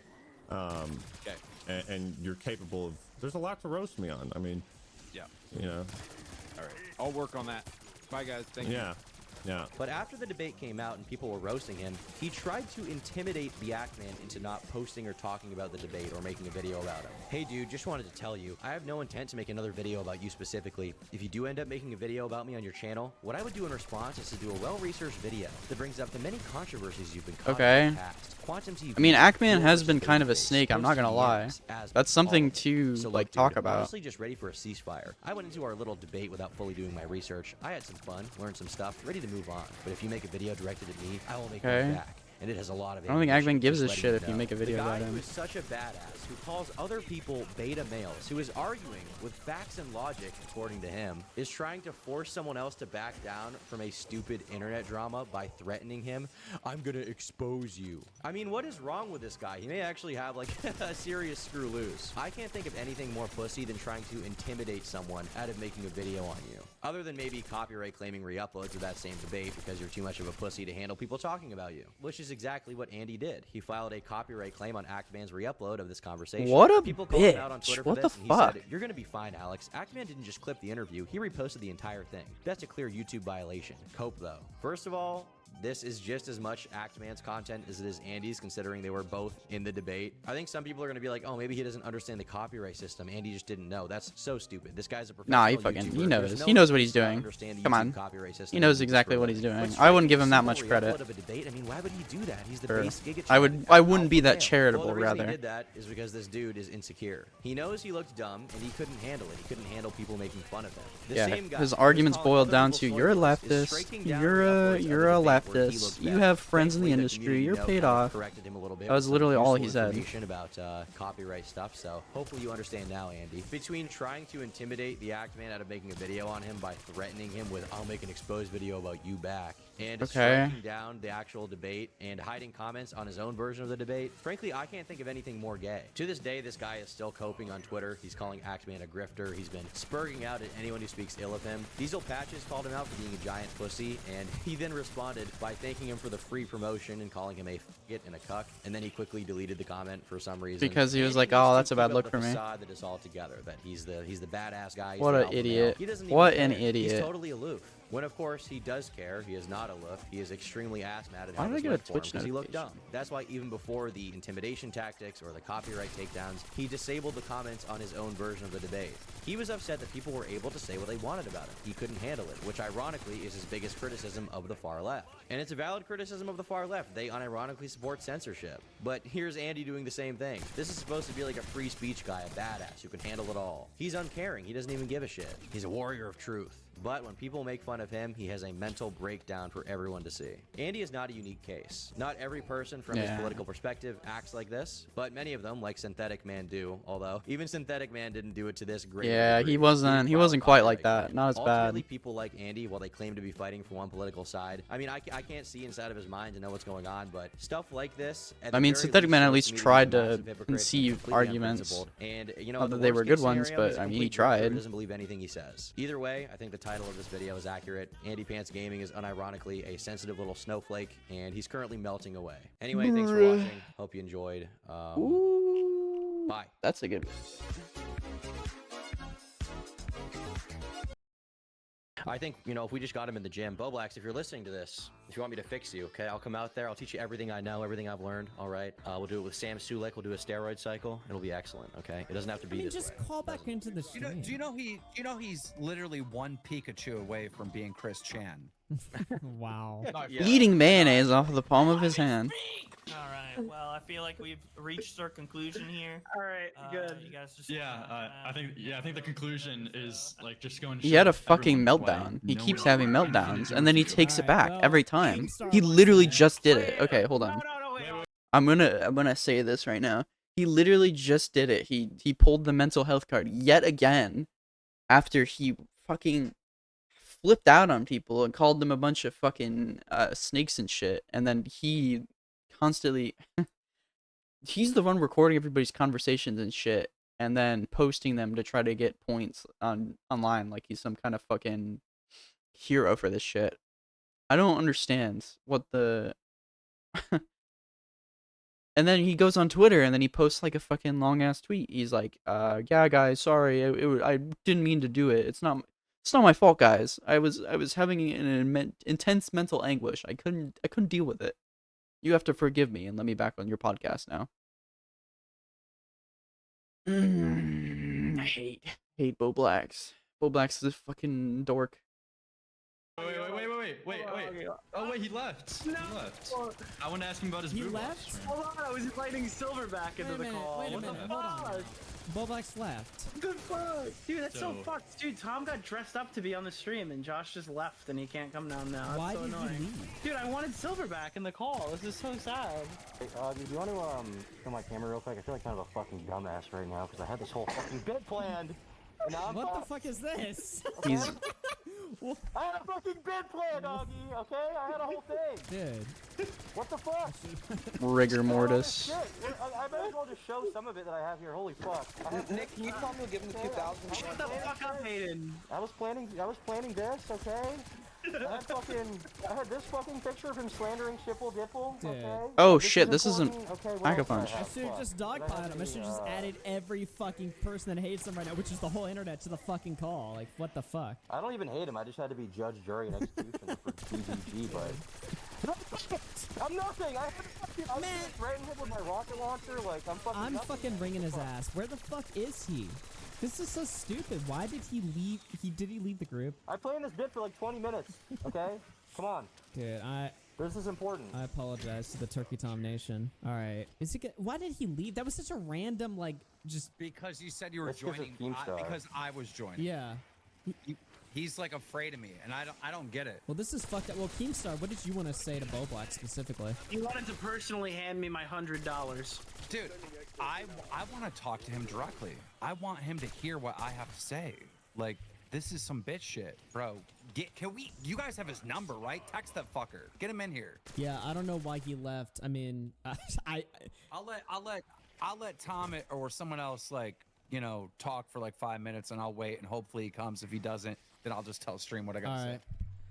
All right. Well, I'll do my presentation anyway in his absence. I think that should be fine. It was gonna be way funnier if he was gonna cry and I had the Rick mask on, but I had a whole fucking bit planned. God damn it. Okay. Well, I would like to present the idea as a representative of the DGG, the Destiny community. I'd like to present the idea that Bo Black slandering Destiny was not the first time. Okay, it's not even close to the first time. In fact, not only has he slandered my grandson Morty, he's also slandered a young man named Chipple Dipple. Now, Bo Black is a man who claims to have principles. He claims to have positions, but truly he has none. Exhibit A.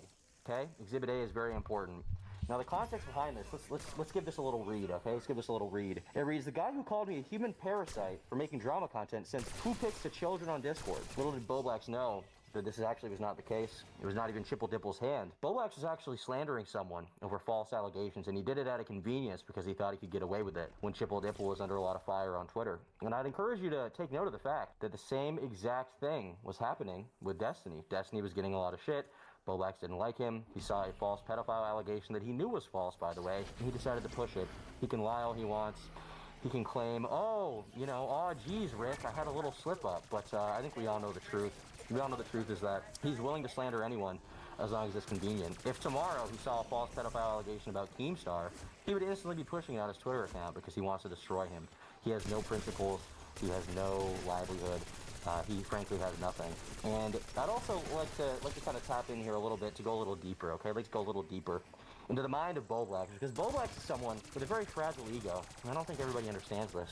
I don't think everybody understands just how deep it goes. I'd like to encourage you to take a look at Exhibit B, okay? Exhibit B is going to be very important for today's presentation. The Tesla. Now, why do I bring this up? Why do I bring up this image of this beautiful car, this beautiful piece of, South African engineering? Why would I ever bring this up? Well, it's because this Tesla is the manifestation of Bo Black's true psyche. Bo Black is a man who made $80,000 on YouTube and publicly gloated about blowing on this piece of shit. Fuck. Okay? Now, I don't know who would ever send money on one of these. I can't imagine there being someone else in this call that would do that. Or even multiple people, but whatever the case. By the way, if you want to be just like Josh, you can use my referral code. You'll get $1,000 off a brand new Model 3, Model S, Model X, or Model Y. All right, use code DiOrio at So Tesla, Nick, by the way. how is the new Tesla? How does it drive? You liked it? Dude, it's smooth. It's smooth. I thought I had a little squeak in my Oh, tires, fuck. and I was like, you know what? Let me squeak. You know, it's fine. It'll be okay. The Tesla people fixed it. They were fine. Nick is. They removed Sonic from the car. They removed Sonic the Hedgehog from the car, so it's autism free. It's actually pretty good. All right. It is unfortunate. Mr. Meeseeks will have a word with you once the stream is over. But there is a reason I bring this up, specifically. This is not just a meme, okay? Bo Black's bragged about the fact that he had blown half of his money, half of his $80,000 he'd ever made on this Tesla. Now, why would he do that? Well, it's because Bo Black is an incredibly insecure person, okay? And I would like to present Exhibit B for this. On this tweet from June 30th of 2021, Bo Black proudly proclaims, I just got my dick sucked last night in the Tesla. And you may be wondering why he said something like this, of this nature. Well, at the time, Bo Black was tweeting out his estimated revenue from YouTube. According to him, he had made $50,000 during one He period tweeted of time. that? That's fucked. He did tweet that. Dude, he got a Hoover Max. Wait, why can I hear heavy breathing? Oh, I just my own heavy breathing on reverb from Twitter. Sorry. What? No, it's over. It's so over. It's so over. It's so over. It's so over. Now you may be asking why he. Don't worry. It was Ooh, maybe fuck, asking why he fuck. tweeted this. Well, it's because Boblex is a very insecure person. In the same way that he bragged in the Damn Dave it. stream about That getting sucks. bitches So and much tried to pass it off as ass. a joke in today's stream, he was currently here bragging about the amount of money he makes because one little reply pissed him off. This one reply was from a user named Dragon These Nuts, also known as Nut on Twitter. He said, "All that flexing, but still no bitches." Boblex then responded, "I just got my dick sucked last night in the Tesla." Now this is a perfect manifestation of Boblex's true inner mind, the inner workings of his mind, which is that he is a very insecure person and he needs to flex. He needs to flex with the Tesla. He needs to flex with getting his dick sucked, likely by some kind of transsexual specimen inside of his Tesla, if that even happens. And that truly, No, I in my can't opinion, is a fucking buy. manifestation of the inner workings of Boblex's mind, which is why, if we go back to our prior exhibit, Exhibit A, if you'll remember, which is the Chipple Dipple exhibit. Right. This is why he needed to bring this up specifically. Here he says the guy Two who calls abominations human on the same parasite round. Really, dude? sends poo pics to children on Discord. Okay. Now, why did he slander someone like Chipple Dipple? It's Why like would he do wrath, something like this? bro. Well, it's because he was. It is wrath. It is because he was truly insecure at the time because he got his content called out and he was waiting. Keep in mind, he specifically remembered that he called him a human parasite. Okay. Because it was an affront to his ego. He held it inside for a long time. Wait, and when he what? thought the time was right to strike, he slandered him and called him a pedophile. And this is the same exact thing that happened with Destiny. Why is Boblex truly mad at Destiny, you may ask? It's a big question. He's It's the obsessed question with me. He's obsessed with me, but it's the question on everyone's mind. How has Boblex almost become as obsessed with Destiny as Anna Frills or someone of that nature? Why is this the case? Dude, I literally watched her to prep for this conversation. I did that was my prep. I watched Destiny talk to Anna, so I knew how to navigate That's Oh, Josh. Sorry. She does have her moments, and I would marry her in other circumstances, but that's besides the point. The real point, sorry, my rocket launcher just fell on the floor. The real point here is that the real reason Boblex is mad at Destiny has nothing to do with Mr. Girl. Absolutely nothing to do with it. He can front about it. He can lie all he wants. There's nothing to do with that. The reason that Boblex is mad at Destiny, as he said to me and Nicholas Diorio multiple times, is because Destiny calls him retarded on livestream. He calls him retarded on live streaming. He doesn't like it. He feels insulted. It's an insult to his intelligence. Which is why, in the same way that he slandered Chipple Dipple in Exhibit A, he decided to slander Destiny when he was getting a lot of hate on Twitter because he probably thought delusionally that it was finally the downfall of Destiny. He's getting shit for the Trump comments. He's getting shit for supposedly exploiting Boogie. And he's also getting shit for some other takes he's had about the topics of perhaps. Oh, I completely forgot I could have used the chopper gunner in that situation. Base take right there, but you know, that's Rick talking, not me. Mr. B6, forwarded that to me. But it is very important to note that Boblex is a spineless person with no principles who, when it is convenient, will slander someone. And frankly, I feel bad for covering him for so long. I feel bad for allowing him to slip by. And I did have a whole bit planned where I was going to ask for explanations with him, and every time he lied, I was going to play this goat. Wait, that's the wrong goat. Wait, this one is better. Ready? Every time he lied, I was going to play that. I also had this whole thing. I was going to... Fuck, man, this is so much effort. I was going to have him be like, could you really lie to this? You should have you should have messaged me or something before the stream. I would have incorporated this into the show. I feel bad now. Well, the thing is, I didn't want you to know. I didn't want anyone to know. But yeah. Anyhow, Keemstar. All that effort gone. What I wanted to say. Damn, that sucks so bad. Like, look. Dude, I'm sorry. Sorry.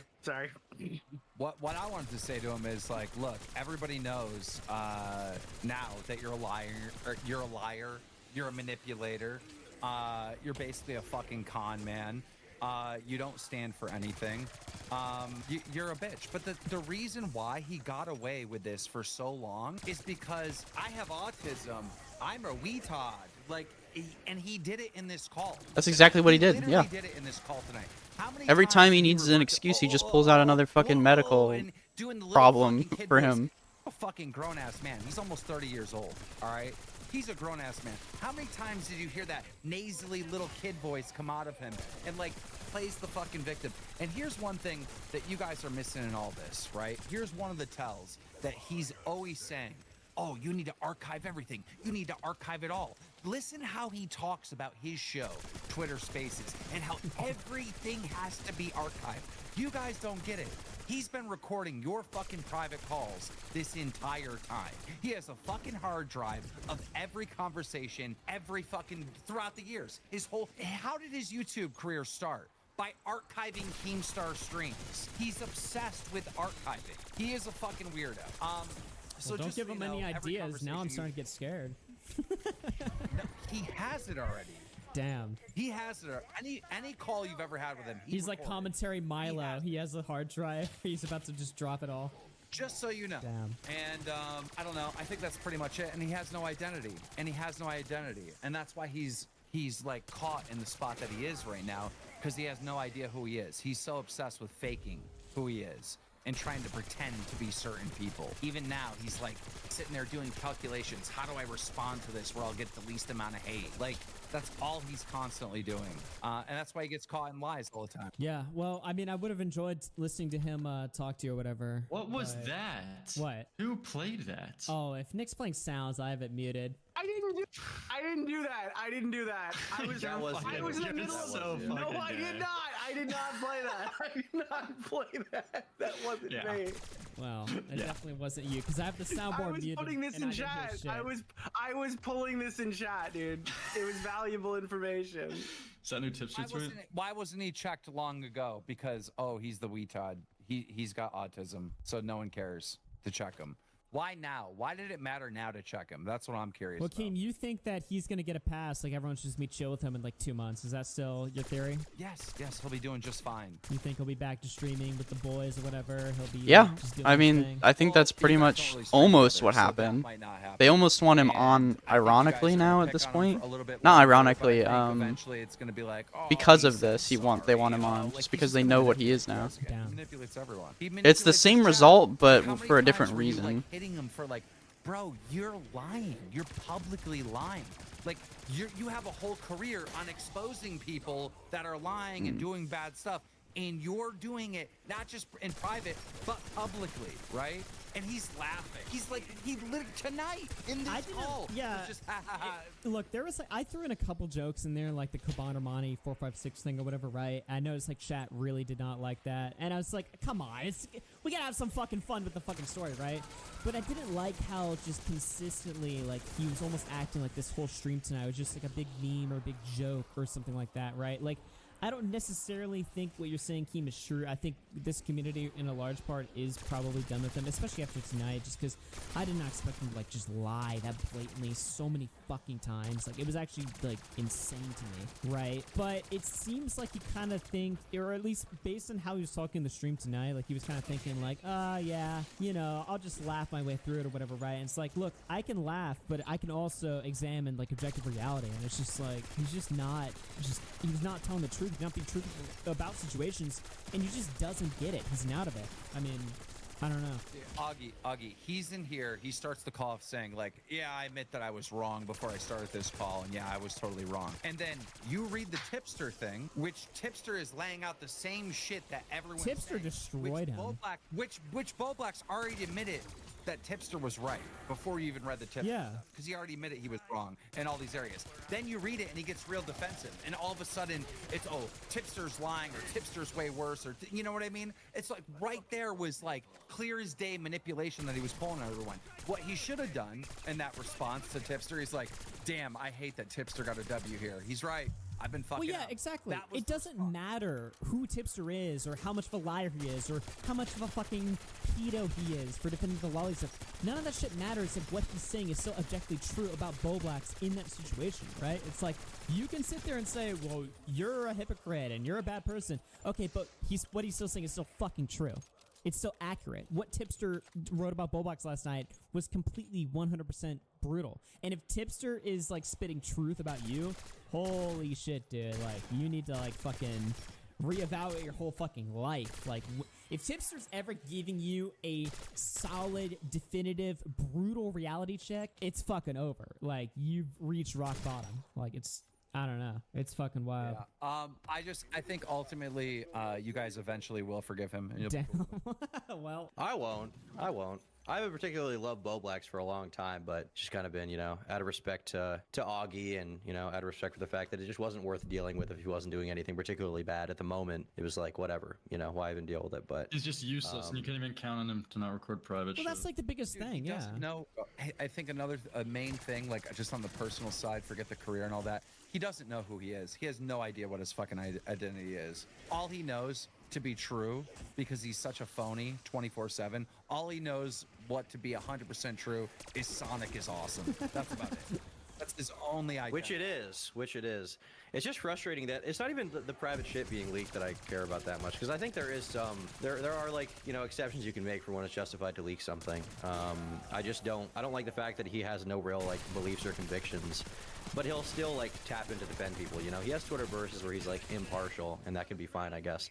But on the other hand, he'll like, you know, he'll defend King of Nothing, or even I remember back during the D'Angelo Wallace shit, he was still fence sitting. He was saying shit like, I understand why D'Angelo is mad at Tom and stuff like that, and you know, I personally would never say that word publicly when I know that's not the case. And I you know, I think we all know Boblack's better than that. And I've found it very frustrating how he's I mean, like Tipster said, he very accurately summed it up. He's a people pleaser, but at the same time he wants to have opinions about certain things, and you can't do both of those things at once. You know, if you're gonna have conviction, you cannot be trying to please everyone. But that's really what he's trying to do. You got to stand up. Yeah, like I exactly. Feel this way. Business. It's my opinion. Yeah. Yeah, I mean, it was just fucking bad tonight. We got Queeman calling in here. I'm mad I didn't get to talk to him face to face. Yeah, I didn't want to cut the lyrics confrontation, but I literally did not expect him to like just leave the fucking call. I was like, you've already agreed to the call tonight, the stream tonight. Like, why leave now? All right, we got Queeman. Can I? What's up? Hello, how's it going? Oh, I don't want to. Go ahead. What's up, man? You've been at Boblack's A-Log for the last year, I think. Yeah, I mean, yeah. I've been waiting. So I guess you've just been like fucking just jerking off all week or whatever. You're like, yes, my fucking. Basically, yeah. Basically a video. Yeah, pretty much. Yes. So did you watch the stream tonight? What'd you think? I've just got to the point where Lyrics is joining. I was kind of watching along live, so I'm not quite caught up yet. But I mean, yeah, Boblack's is at the point now. His voice is starting to break. He's losing his mind. How does it end? What, you guys want to spoil it for me? I think. Dude, you gotta watch, dude. Okay, is it that bad? No, he just left. We were doing. Tom was gonna go Silverback, and then he just dipped. I had a whole bit planned. I had this fucking Rick and Morty thing. It just doesn't matter, but whatever. You've yeah. been watching like everything Josh has been doing in the last like 46 hours. That's very specific. I guess what have you thing to found me in your was just like research? during every single question that I was ever asked on the stream, like he would say like, oh, I'm taking the L, but he would never say like, I did this thing, I falsely accused Destiny, I lied to this person. He would never say that. He'd be like, well, I guess the phrasing was bad, or I guess the wording was bad, and I think someone like that is just not cut out to be. I said it. He's a slimy little fucker. Like that's literally what he is. But yeah. but like to be clear, he can make videos. He can just make like, I don't know, Pikmin or Sonic videos. I just don't think that No, he's. just read the fucking tweets. Just shut up and read the tweets. It's that. He can't. You say that, but he clearly can't do that because he's been doing that for years, and this is what happens. So I think it needs to be in some other place. And someone like Pokimane or like one of these like popular mainstream like content creators, they can say I was in a dark place because that's what they think they're supposed to say, right? But someone from commentary community knows that you're not allowed to fucking say that. You know that's a cop-out, and he still tried to do that. That was the most insane. Well, it's because if Tipster is in a dark place, then it's the stream for the week, you know. Yeah. Bro, he's That's a maniac on the floor. But he knows he's not supposed to say that. Like he knows that like you have to own your shit. You're not supposed to say you were in a dark place, and he still did it multiple times. It's like, what the fuck is this? Yeah, I know, tonight was pretty bad. I want him to call back in or whatever. I don't know why he fucking like left like so early or whatever. I guess it was because like I mentioned Keemstar or whatever, but I don't know. I mean, he could have just told me it's like there's like a list of people I don't want to talk to, like Keemstar or whatever, and I've been like, okay. I mean, I wouldn't. Even at one point, I said like, can we bring on Queeman? He goes, well, I guess. Yeah, exactly. Why is he? What's the deal with me? Why won't he talk to me? Well, I don't know. That's what I'm saying. It's like I don't know why you're like the fucking nuclear guy that he doesn't. I mean, I'm just assuming. Maybe I'm just making shit up, and I'm assuming that you're the reason why I left the call is because I added you. I'm just assuming that. I mean, I don't know that for sure, but I was just gonna be real with him and be like, dude, you need to fucking change. Yeah. Like, you are fucking up so bad, and you've been fucking up. You've just been unchecked because you're the handicap. So he's the handicap. Let him. You know. Well, you got to keep in mind. I mean, to give like some leeway to Nick and Augie, it doesn't exactly look good to be bullying the retarded guy.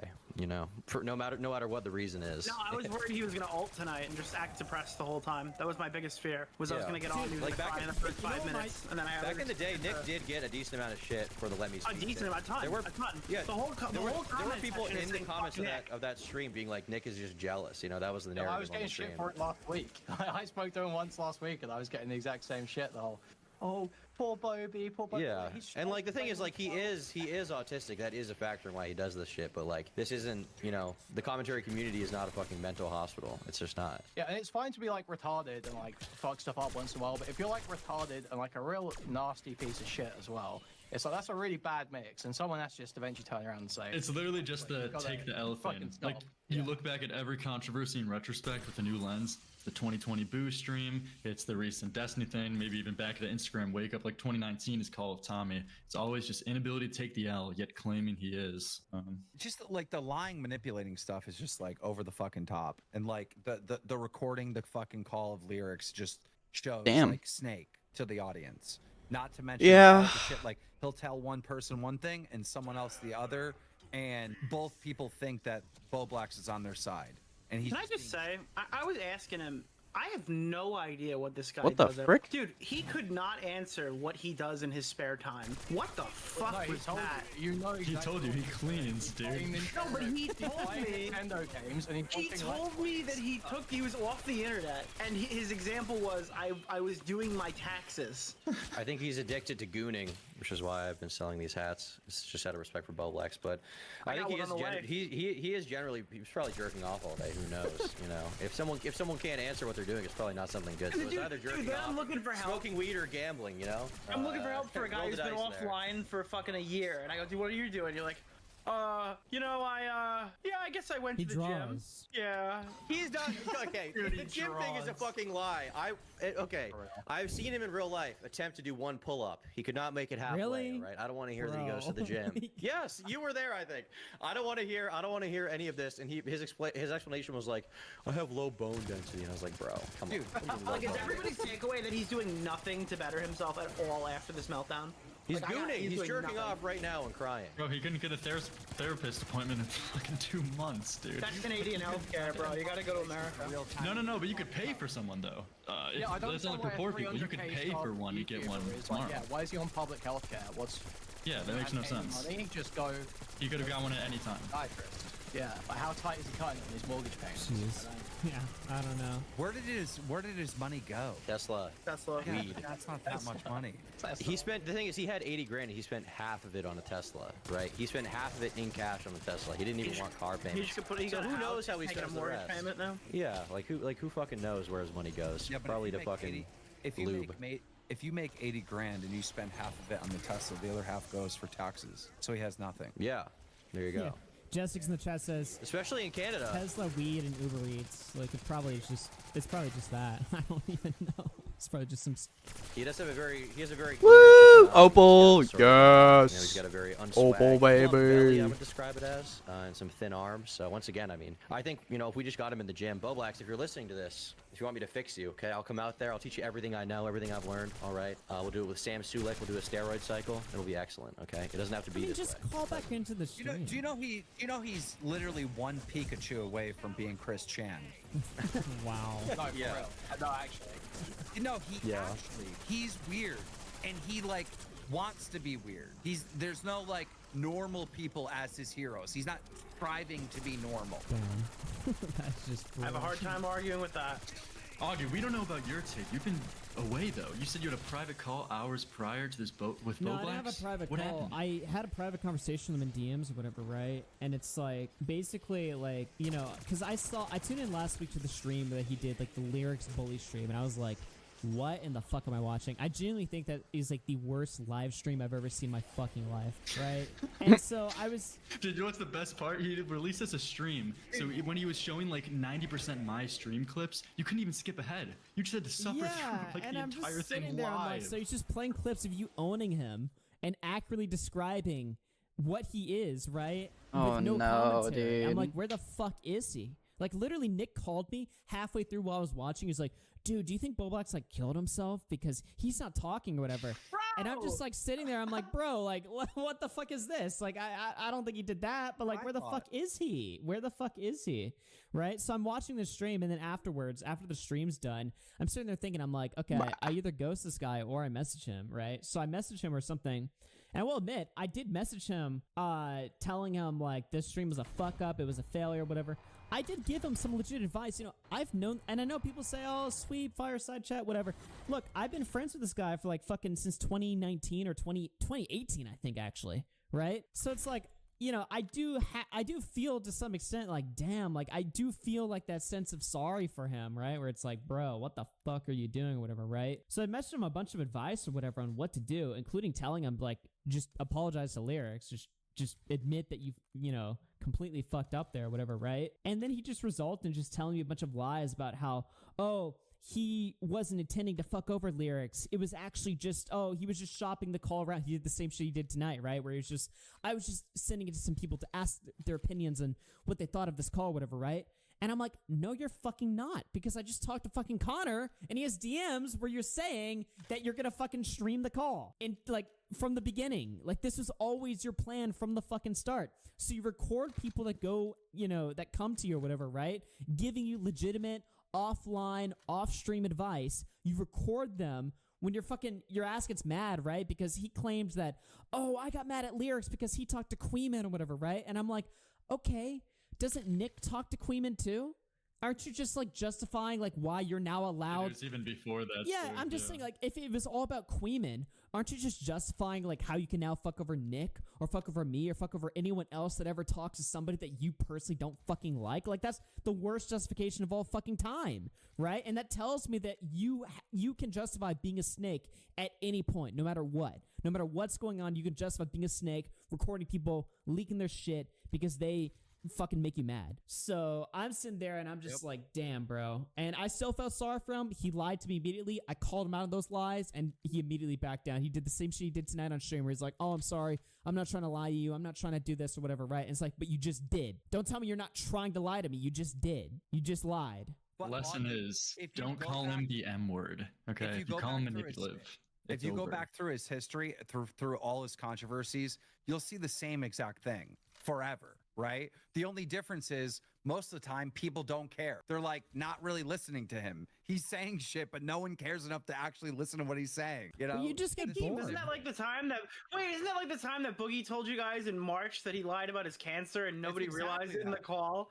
It's exactly that. The exact same thing. Like, did you guys know about Oh my this? god, dude. Yeah. Boogie's over there. The similarities from Boblax to Boogie tonight were fucking insane. Boogie. He's literally Boogie, bro. He's literally Boogie. Because if he keeps going in the direction he is and becomes unhireable, he will be Boogie. Okay, but I'll say this though, it's worse than Boogie, because in Boogie's story, at least the doctor apparently said polycythemia vera first. In this situation, Boblax goes, do I have BPD?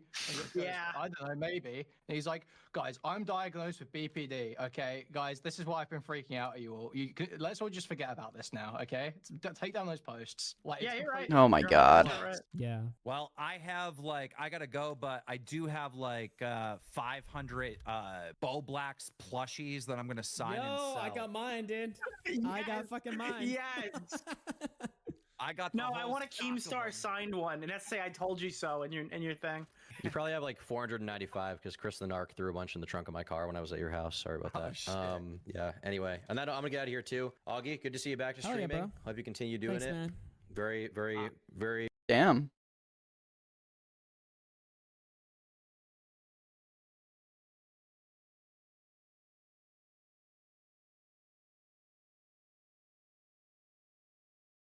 There is a piece of content I wanted to react to today. I was honestly planning on making this video. I'm It looks like Alex someone beat is me a to snake. it. I don't know Very who I'm funny Alex snake was is. and how he did it. There's a new video from Jay Aubrey about everybody's favorite YouTuber, I'm Alex, which I thought would be good to watch. Obviously, I covered the I'm Alex allegations in full when they came out, but there's a whole history to him beyond that I think a lot of people don't know. And Jay Aubrey's a commentary guy who's been Blank. watching the community for years, so he knows, all the lore. Oh.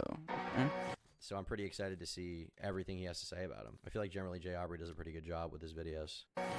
If you were around in 2016, you might remember these guys. Holy shit, it's Leafy. Hillary Clinton. I'm gonna have moments where I'll say some controversial shit. I'm gay. The Baited Podcast. Hello, Blazers. Now, Troller Nation. I don't think I can properly articulate the insanity that was the commentary community over half a decade ago without just saying you kind of had to be there. You did. It was fire. How many people in chat right now were actually around for when the commentary community was in this state? How many of you were? How many of you were watching like Leafy in 2016 and all that stuff? How many of you? I want a 1 in chat if you were and a 2 if you weren't. A lot of people saying they were. So people saying, yeah, of course. Mostly, oh wow, it's like all 1s. Okay, interesting. I thought, I literally haven't seen a single 2 so far. 2, I had a life then. L. This was the point in time you needed to be terminally online. This was the point in time to experience, okay? The chaos. I feel like that energy is coming back a little bit right now with commentary stuff. I feel like we're seeing a little more of it, but man, maybe I have rose-tinted glasses about it, but I enjoyed the era so much. It was so fun. Regulation being almost non-existent and a seemingly endless supply of AdSense to be made, everything was up for grabs and nothing was off the table. Yeah, back then you could, like, back then, before Apocalypse, man, you know how YouTubers always talk about the yellow dollar sign now? You guys are probably sick of hearing about it. Oh, I got the yellow dollar sign on my video. I'm not making money. I got limited ads. I'm demonetized. That just like didn't happen back then. Back then, you could get anything monetized on YouTube. Anything you wanted to say, you could post it to YouTube and instantly get green ads. There was no yellow ads. It was just green. There was no review system. Everything you could post would be monetized. All the iDubbbz content cops where he said the N-word in full had Coca-Cola ads on them. That was a crazy time. Drama, clickbait, and pervasive insensitivity fueled these raucous times that saw the staggering rise of bombastic personalities like iDubbbz, H3H3, DJ, Killer Keemstar, Pyrocynical, and Leafy is here. Inciting frequent outrage and often duking it out amongst themselves, these formidable figures were as influential as they were impossible to ignore if you were a middle or high school student in the mid-2010s. With each channel generating millions of subscribers, they... Jay Aubrey sounds like Matt Pat. I can't unhear it. I actually never noticed that. It kind of does sound like Matt Pat. Man, I was at the gym and I was listening to the Baited podcast episode about, it was Leafy arguing with Tommy and Keemstar and Colossal. That was a great episode. That was great. I also forgot how illiterate Leafy was. I didn't realize that he couldn't speak English that well. He had a very hard time with very common wording and phrases. And he kept weirdly saying nitty bitty gritty, and I don't know why. I've never heard anyone else say that in my life. They were truly some of the biggest names on YouTube back in the day, using their own brash and callous delivery to push their respective brands forward and generate massive profits. Leafy, for example, once reported a jaw-dropping estimate of over $300,000 per month at the height of his popularity, which I understand is a fact that might make you instinctively want to rip your hair out of your skull, but there was no denying the impact of these figures, who essentially... And the thing is, that's still a lot of money compared to YouTube now and the money people make on like commentary videos. I doubt there's like very many commentary channels that are making that kind of money at all. Leafy was so big, and that's when AdSense dollars were lower too. Like the amount of money you make per average views now on YouTube is so much higher. I think his CPM back in the day, which CPM is like the amount of money you make per 1,000 views. I think he said it was like $2 per 1,000 views. So a video with 1 million views, he would get $2,000, right? Now on a video with 1 million views, usually you're going to get at least like 5 or 6, depending on the length, you know. His content was solo effort. Yeah, it was. People were making crazy money back then off of videos that it's insane that they were even monetized. Leafy was big, but his commentary was brain dead. Yeah, I mean, looking back, obviously, you know, you can have rose-tinted glasses about it, but his commentary was mostly pretty fucking shit. Like, I was watching an old Leafy video the other day, and I was like, man, he's really just saying nothing. He's really just talking in circles about this and being very unfunny. Honestly, for the time, it was definitely peak slop, but you know, but like even by today's standards, yeah, standards were definitely way lower in 2016. If you think content slop is bad now, it was undoubtedly worse back then. If you disagree, I think you have rose-tinted glasses. All those channels said basically fucking nothing about what they were reacting to. The slop is real. The slop is not a new thing at all. Essentially set the tone for this era of YouTube history by establishing a suitable atmosphere for a new class of creators to step in. One of the more divisive characters to find his footing in the heart of this community was a young British commentator who would later go on to be known for a notorious track record of manipulation, opportunism, flagrant narcissism, and now, as a recent wave of testimony from several ex-partners indicate, domestic abuse. After Old Slop was funny, now it's 70% recap. That has changed a lot because the humor you could do back then, you could be much more loose with it. People didn't have fear of like getting canceled or getting demonetized. You could kind of say whatever you wanted. You know, in terms of humor, that was definitely the focus. I think it was a lot more lighthearted. Now a lot of it is like, this happened and this happened and this happened. But back then, Because I think people forget, like, now the content slot most people do for commentary channels is not reacting to one video. Now it's explaining a situation and going over the lore of it and whatever, showing tweets and screenshots and describing a situation. But back then, the content for the most part that was blowing up was you pick a cringe video that's like 3 minutes long, you react to it over the course of 10 to 12 minutes, you make a bunch of money from it, right? You get that video the 10-minute, 1-second mark. That was what it was back then. Now, that's just not the case. I feel like there's, you know, the kind of cringe reaction stuff kind of evolved, and now it's like TikTok reactions, because that's where a lot of it is. That's where a lot of the quote-unquote cringe is. It's not really on YouTube anymore. And also, you can't bully children on YouTube anymore without getting demonetized or straight up banned. Like this one commentary channel named Benji. I think I talked to him a few times. He was an okay guy. But he got his channel straight up banned because he made fun of too many kids, I believe. Can you remember what type of monkey he looks like? Are you asking Leafy? I do not remember. Would you say it was the era of slop, or would that be the era we're in now? There's no era of slop. Every era is an era of slop. People always have rose-tinted glasses about this shit. Acting like content slop is a problem now. It's always been a problem. Or, sorry, it's always been a thing. I don't think it's that much of a problem at all. People have always been slop maxing, creating the lowest common denominator content to make money. Back then, they didn't even use cameras. They just recorded fucking gameplay or paid someone else to record gameplay and then just talked about, you know, oh my god, look at his fucked up tooth. You know, that was it back then. At least they use cameras now, I guess. I can't think of any huge commentary channel that uses gameplay. There's some, like, I mean, Sensitive Society uses it. He's decently successful. You know, he gets a good amount of views. Pegasus actually is pretty big. He uses gameplay, I think, doesn't he? After a series of horrifying allegations prompted him to lose tens of thousands of subscribers overnight, both fans and critics alike are now left wondering what happens next to a man who had already faced insurmountable controversy throughout the course of his polarizing career. During his 8 years in the spotlight, who did he target and who wound up collateral damage? How? What did Drama stop doing YouTube? I think Keemstar said it was because he thought YouTube was like deboosting his channel and like he was shadow banned or something. I could be wrong. I think that's what he said. I don't think that's the case. I think people just prefer to watch Moist Critical do drama content instead of him. Drama stuff on YouTube is still big. People still talk about it all the time. I think Moist Critical just was a more likable person than Keemstar, who was more relatable. He actually gave takes instead of what Keemstar did most of the time, which wasn't really giving his opinion. So I think that was probably it. I didn't really watch the fuckers that much. I watched them a little bit, but I watched like Leafy and Pyrocynical back then. And then after that, I watched this next wave of commentary that came up, which was like smaller channels. And that's when I started making content. Like I was making a little bit of YouTube videos in 2016, I think, but I think the year I really started like getting into it, I think was 2017. I think my channel was created, I think the Turkey Tom channel was created in December 2016. Wait, 2015? I made it all the way back then? I didn't even know that. Damn. Well, I remember, though, I do remember it was high school that I really started uploading. And I went into my freshman year. It would have been like August or September. I think August 20th was probably the first day of school I had. Around there of 2016, which is when my freshman year started. I don't know how I missed the commentary community back then. Honestly, didn't know till watching you a few years back. Well, I mean, there's a lot of content on YouTube. It can be easy to miss, you know? Like, I could have easily missed it. Right before I was watching commentary stuff, I was mostly watching, like, Game Theory and, like, Markiplier, I think, probably. Moist kind of became the new PewDiePie. Yeah, I mean, PewDiePie was definitely, I think, probably the biggest for a while. He was doing, like, content stuff, or sorry, commentary stuff about current events, trauma. PewDiePie's videos were good, by the way. Back then, they were pretty fucking keynote. I don't watch him that much now. I don't, you know, I know he just does different kinds of content now. He's not really in the YouTube game like he used to be. But back then, there was a time when I was watching quite a few of his videos. They were pretty good, man. The editing, the takes were good. The humor was good. You know, making fun of, he had the whole Indian arc a little bit back in the day with the Bob's and Vagine. Bob's Vagana. That was good, too. How far did this one man's depravity go? This is the story of I'm Alex.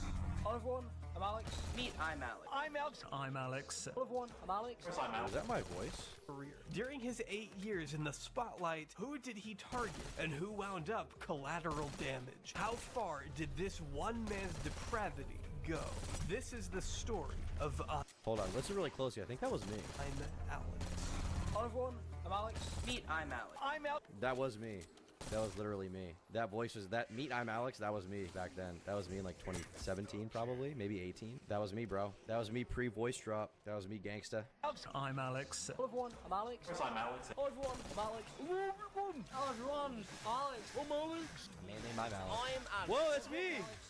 integrity is not something you should do because of the fact that it's going to make you less money but keep your career going on for a long time. He was a sociopath and a pathological liar. You Me were too. trying to use these people as pawns in your... Oh, he's using the old I'm Alex song. That song was crazy good. Do you guys remember that old I'm Alex? I don't know if you guys were watching him back then. He had this really actually good outro song back in the day. Maybe I'll just steal it now. I think that would be funny. If you go to sort by oldest on his channel and go to like, I bet, let me see here. This video probably had it. If you scroll to the end, oh, there's no outro in this video, actually. I was wrong. We gotta find a different one. I know, I remember this. It was called like Johnny Appleseed or something. How long till Tom and PewDiePie collab? Yeah, I'm sure that'll be happening real soon. Fuck, when was he using that outro? Is it here? Keemstar versus H3. If you have... Yes, this song. Here we go. Peace out, people. Hang on. Somebody sent me a something I used to watch his videos back then, actually. I thought they were pretty decent. off on Twitter. I better quickly make a video.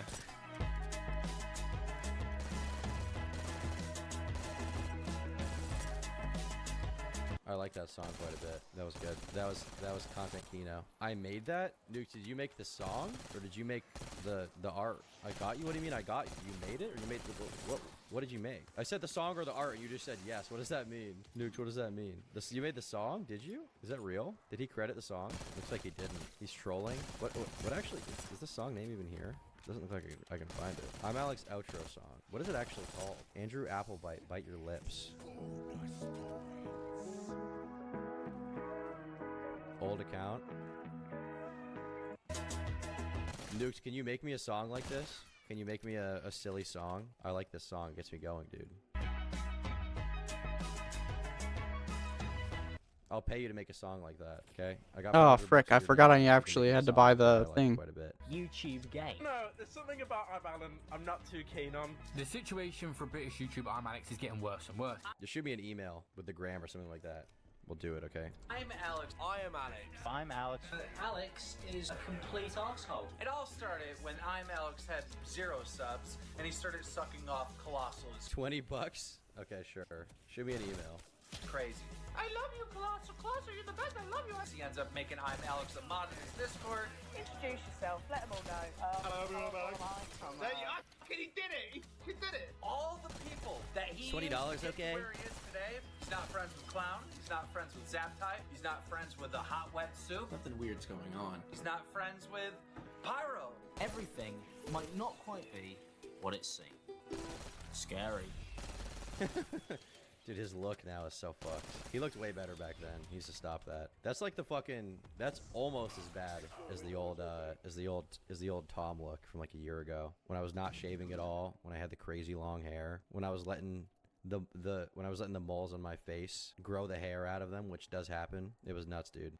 I tried to record this just now, and I realized that my microphone was not plugged in, so we're gonna do it again. I've been making videos for my entire f***ing life, and this is the current state of affairs. I'm gonna make a concerted effort this time to stare into the lens, not the viewfinder. Last time I kept looking at the viewfinder, this time I'm looking into the lens. I'm looking into the eyes of our amazing, wonderful, potential buyers of this sponsor, because that's what this is. We have to pay the editors, we gotta keep them fed. This video is sponsored by Aura. I don't know if you've been keeping up with I've this. done Aura.